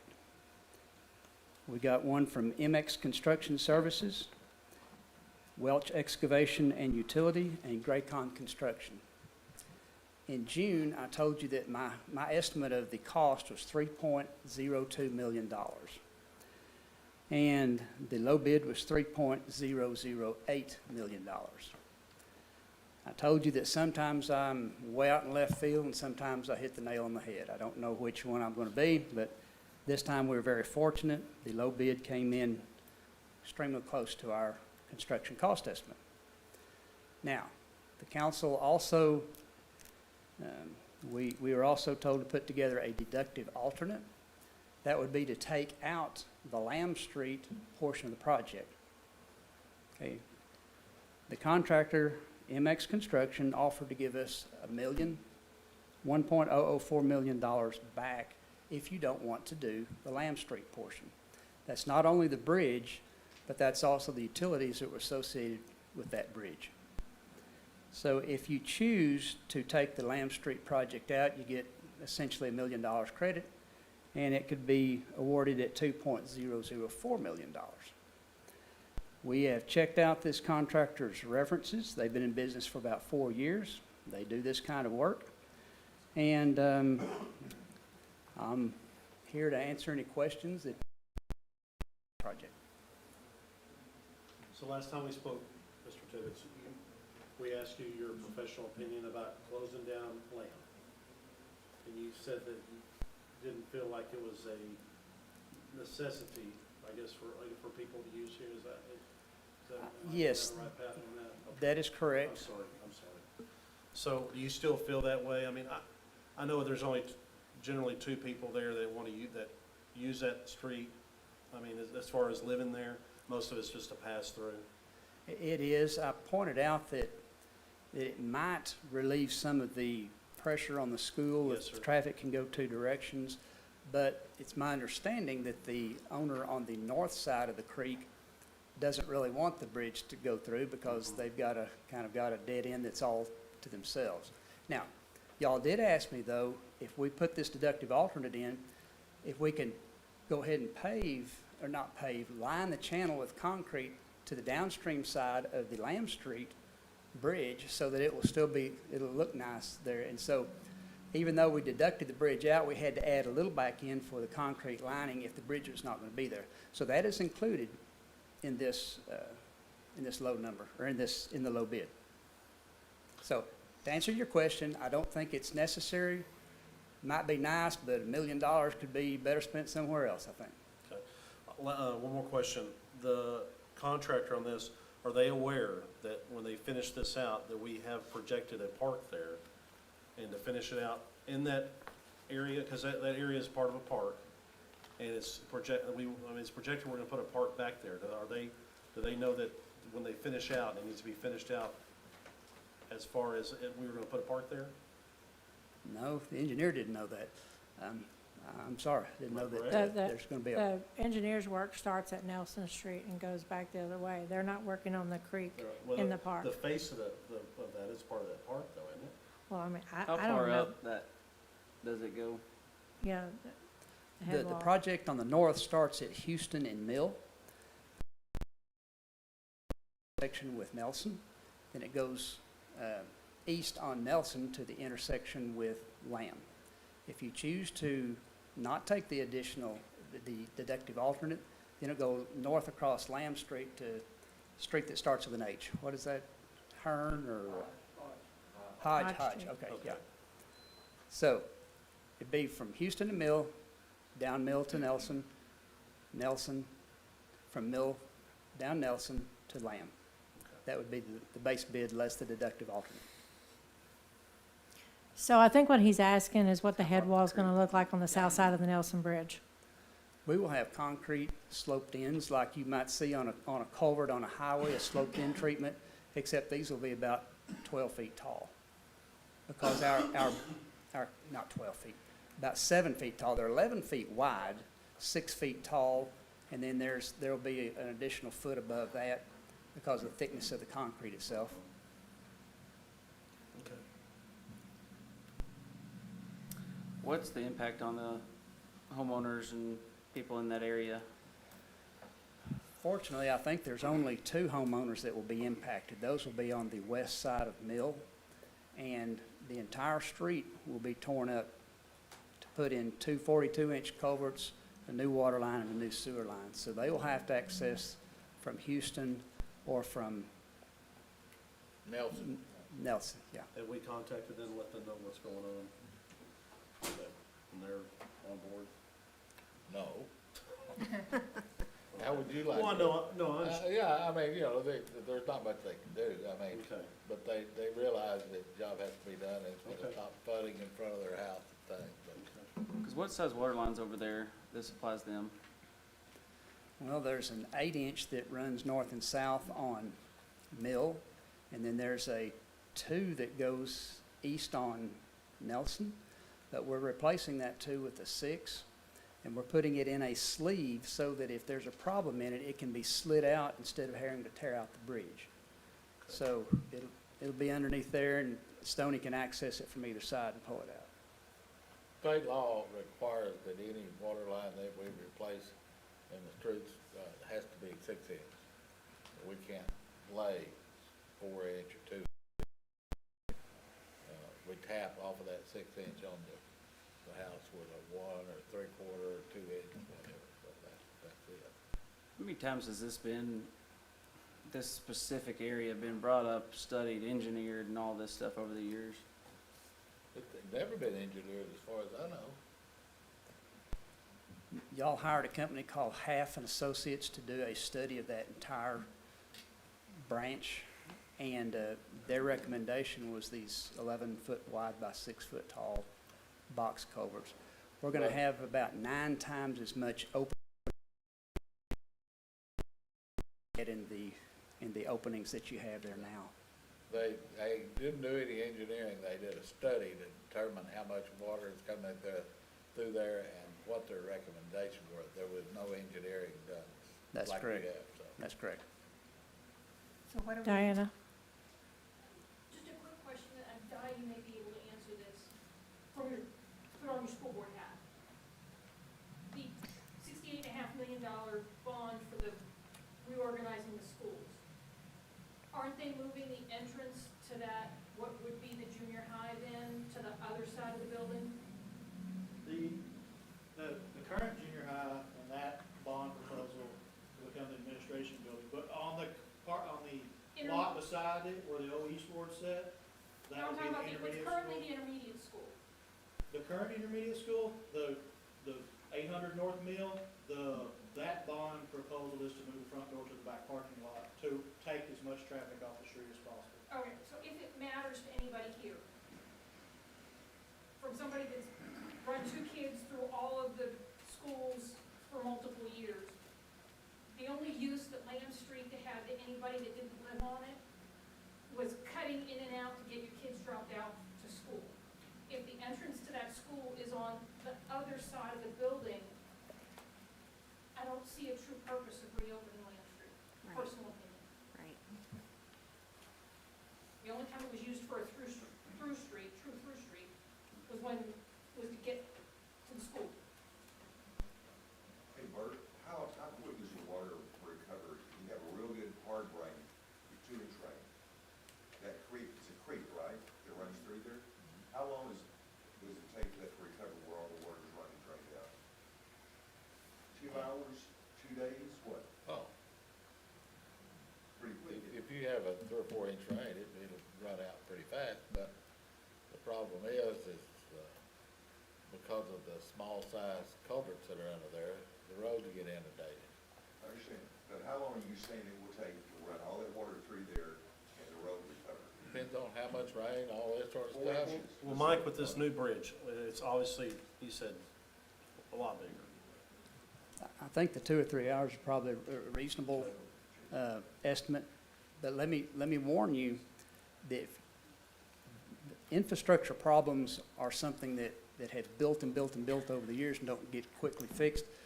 If you go just south of the intersection at Mill and Nelson, that little bridge there is very much undersized, so it's going to back up water also. So it's not, we're just upstream. Well, downstream, there's more problems, obviously, that we talked about, that's gonna be holding water. Pillar and rock? So we're trying to take care of this one and then work downstream where there's more flow issues, is that, Yes, sir. okay? All Yes, right. sir. But there are alternatives, not put the bridge there.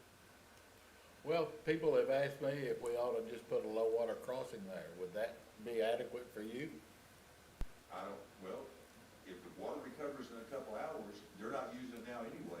Those 2 homes live down there. Well, what about the water lines and sewer lines that are underneath that bridge? low water crossing wouldn't do that. We could go back and fix it with metal culverts, and in 20, 30, 40 years, it'd be rusted out again. He's talking land, you're talking. Yeah, Lamb Street, I think pretty much, I'm think not we've talking for decided- everybody, but I think, my opinion is close it down. I don't see us investing money in it. There's no economic gain, there's no I just don't see us recovering that million. I think people will be happy with the Nelson, obviously, because it's a big problem. They're not allowed, that's a big inconvenience, because as I think Galen said, or the mayor said one time, if you Google from Decatur and you want to go to Brookshires, it will take you through Nelson Street across town. It doesn't take you through downtown, it takes you across town, so that people are seeing that and that road being closed, and it's not a real good impression on when they come to Bowie. So I'm not a fan of Lamb Street. Of course, everybody's entitled to their opinion, but the Nelson Street obviously is the way we need to go to move forward. So How much of this 9-month period will there be closed intersections, interfere with the school? I know we talked about maybe some plans to mitigate that, but have we got any more thought on The that? contractor asked if moving as quick as possible. However, the 9 months is theirs to use as they see fit. I would guess that most of that 9 months would be, the streets would be impassable. There's not much. Including the intersection in front of it? Well, the first thing they're probably going to work on is Nelson Street, because they want to get that out of the way before it gets wet and rainy, if they can. Right now, it doesn't look like it's going to rain, but statistically, it starts raining in October, November. So they'd like to get that part done first. But the last part to get done is the concrete paving. So they'll do the water lines and sewer lines at the very lowest part first. Then they'll do the storm sewer next, and then the paving is last. So I would anticipate nearly the whole time, both roads will be unusable. So my question was, and Nelson will have, that actual intersection will have some work done to it as well, right? Yes, sir. So how long will that one have to be closed down, or? Probably at 6 weeks, maybe 2 months. Okay. Of course, the faster the contractor works, the faster he gets paid. So, I'm all for it, I just know that's gonna Yeah. come up. yeah. There's The gonna be some contractors, we tell them that they have to provide us with a schedule, and that can help Stoney and Burt and the emergency services plan for that intersection to be out. So once we get the schedule, we'll give that to y'all and your emergency services folks, and y'all can plan around that. So I have a question about the downflow of Pillar and Rock. Are Yes. we really concerned about the flooding in that area? Yes, ma'am. Yes, ma'am. It's one of those problems that has built over the years, and it's flooding now, it will continue to flood. And I wish we had but if you don't do Lamb Street, you got $1 million more to put towards that, if that's what y'all choose to do. As you've seen tonight in all your budget discussions, you've got plenty of places to put your money, but that's $1 million that's not spent on this one. So, Sandy, well, we want to make a motion. We have to do this by the base bid, or can we do it by the base bid less the deductive?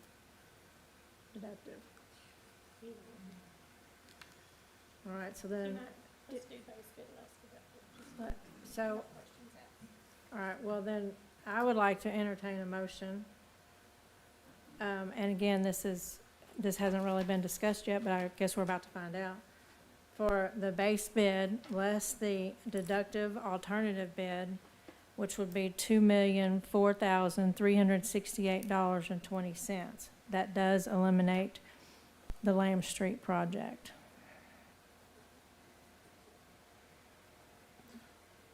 does anybody up here want to save land? I don't have any, Right now is the time to say it. Nope. Anybody? Okay. So then I would entertain a motion for the base bid. so moved. Shaw, do I have a second? Ma'am, the base bid includes land. The base If you bid, wanted to get rid of less the land, deductive. Base bid less. That's what the I said the first time, yeah. We're going with the wording of the base bid, less deductive alternative bid. Thank you, Mike. No. So we have Land Street. we have a motion from Shaw. Do I have a second? Second. Post. Love. Aye. Bates. Aye. Post. Aye. Sproles. No. Hate And being Shaw. pointed. Yes. All right, so we have an approved project. Thank Thank you you. very, very much. If you don't mind, after the meeting, we'll bring our notice of award to you, and you can sign those, if that'd be all Yes, right. sir. We'll try to Yes, get the sir. project started as soon as possible. Absolutely. Thank y'all. Thanks, Mike, appreciate it. Thank you. So now, how to pay for this? So the next person we're going to hear from, I am almost positive, is Kevin Lerner. So this will be on a resolution for 2023-29, authorizing a publication of notice of the intention to issue certificates of obligation, Series 2023, authorizing certain other matters relating thereto. So you all recognize, I'm sure, Kevin Yes. and his boss, Ted I was Christensen. going to introduce him. Thank you, Mayor Burris. Welcome to our chambers. Appreciate it. Appreciate the opportunity to be here. Again, good to see some familiar faces. Most of you know me, some of you don't. For those that don't, my name is Kevin Lerner. My associate, Ted Christensen. We're with Government Capital Securities Corporation. We've been the financial advisor for the City of Bowie for, I don't know, maybe the last half a dozen years or so. A lot of the debt obligations that the EDC spoke about, we originated. Most all the debt obligations that Pamela Wood spoke about, we assisted the city in putting those together. So we've got a long history with you. Appreciate the opportunity. Over the last couple of maybe months, we've been talking with Bert, Pamela, and a couple of meetings that the mayor set in on regarding possible financing of this bridge, Nelson Street Bridge project. And initially, we were looking at 3 to 4 million. I think just in the last couple of weeks, the numbers that you asked us to evaluate and run different estimates and scenarios on were roughly just a little over 2 million, the $2,005,000 that you just approved, and adding a $380,000 ambulance.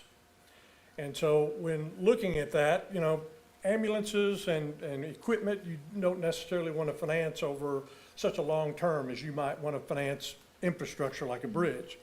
So but when we ran the analysis, it was much cheaper, much more efficient to finance both of those projects in one issuance. Just basically set the ambulance up on like a 4-year amortization and the bridge project on a 15-year amortization, and put those together in one issuance to where the debt service associated with the first 4 years was going to be in the high 200s, approaching $300,000 a year. Working with Pamela, you guys have a couple of obligations that are going to fall off. In other words, you're going to pay off some of the debt, I think to the tune of close to 200 and something a year, $270,000 of debt you'll be retiring of existing obligations. And so we tried to kind of dovetail this new obligation to replace some of that, to where there wasn't going to be a tremendous impact on your budget. So the numbers that were presented in the budget this evening had both the ambulance and the bridge project as you have approved structure. Now, when issuing certificates of obligation, which is how I would say 95% of the city's fund projects like this, you can spread that over as much as 40 years.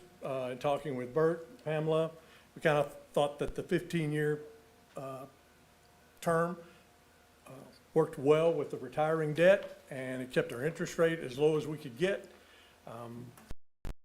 We put together estimates and worked with Raymond James underwriters. They came back with some estimated numbers. Numbers are going to be in the neighborhood of 4%. I think they were 4.08 was the current rate. And then what they try to do is put together an estimate that's 25 basis points higher and 25 basis points lower to kind of give you an expected range. The state's requirements to issue certificates of obligations require at least a 45-day notice. We've got to run a notice in the newspaper for 2 consecutive weeks, and they can be no earlier than 45 days from a regularly scheduled board meeting in which you would authorize the issuance. And so, backing into that, what we're looking for tonight is a resolution that the council would pass that would authorize the notice, which is the intent to issue the financing. And so we'd advertise over the next 2 weeks in the Bowie newspaper, and then target the October 9th regularly scheduled council meeting, in which we would be able to present at that time what the current rates are, then the exact numbers, you know, what the interest rate is, what the exact borrowed amount is, and at that point, the council would elect to obligate itself or make changes. But what we need tonight is just authorization for the intent. So you're not really obligating yourself to anything. I can't tell you exactly what interest rates are going to be at the end of October. I can give you the range. We ran numbers 385 to roughly 430. And so I would anticipate the numbers in the end of October, when we would schedule to issue, to be somewhere in the middle of that. Any questions for me? I would make one comment when you were talking about the debt earlier. The vast majority, the number she gave of 20 million in debt, that's the total of all the payments of all the obligations. That's not what your balance is. You've only got roughly, I think, 11 to 13 million dollars in principal outstanding balance. But, you know, she's calculating, totaling all the payments up for the next 20, 30, 40 years. That's where the 20 million number comes up. And it does include this obligation as well, which is not on the books just yet. So, It's the principal and the interest. yes, of all the payments going forward. So you mentioned there's gonna be 2 loans, one for the ambulance, one for the project. It's actually going to be one loan. So We're going to it's structure one it as interest one rate. financing to Okay. save cost, issuance cost and things of that nature. We would fund the proceeds, and then the city would use the proceeds for the ambulance when they're ready to order and pay for the ambulance, and then use the proceeds for the bridge whenever those came due. Now, we would fund the full roughly $2.5 million by the time you take 2.1 for the bridge and roughly 400 for the ambulance. You would have those proceeds and you could invest them in tax pool. I told you the interest rate that we're giving today is roughly 4.08 as a current rate.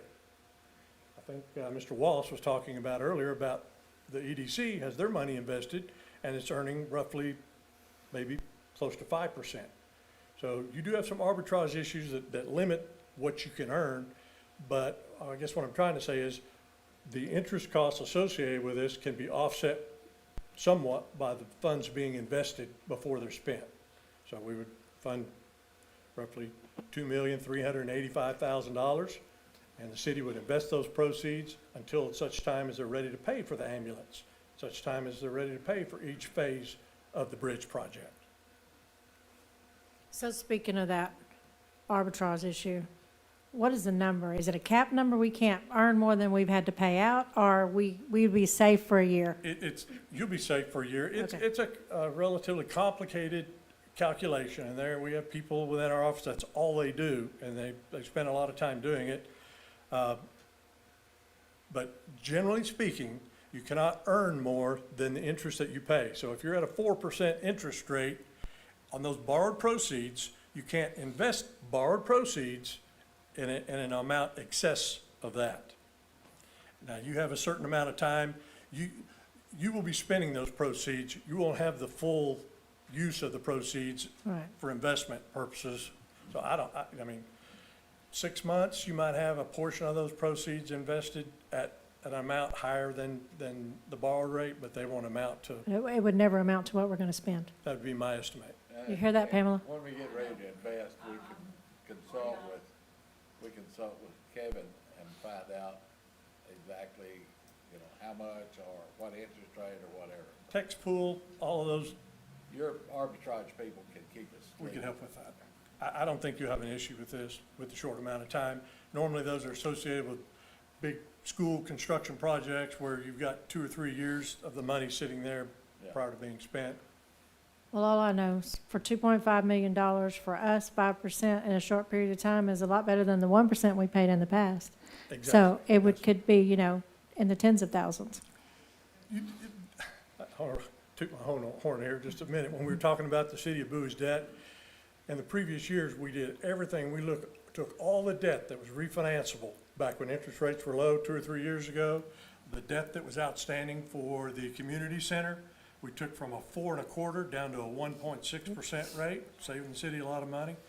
And then the bulk of your debt right now is the Texas Water Development Board, $10 million. And that was done at a state subsidized, I think 2.1%, I mean, sub-market rate. So the debt you have on the books is at extremely, extremely low Low. rates. All right, well, we have to authorize the publication of the notice of intent, and we have to do that by vote.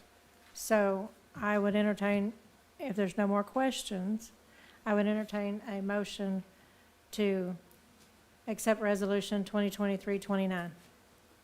So moved. Shaw, do I have a second? Second? Love?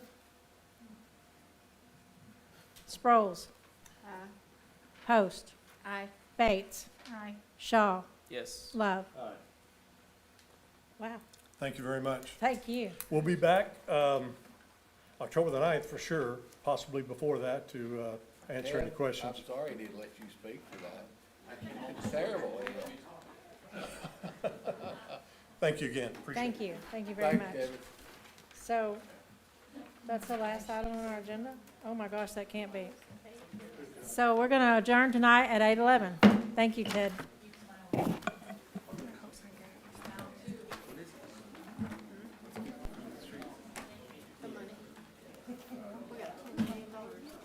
do you think? Pass on that.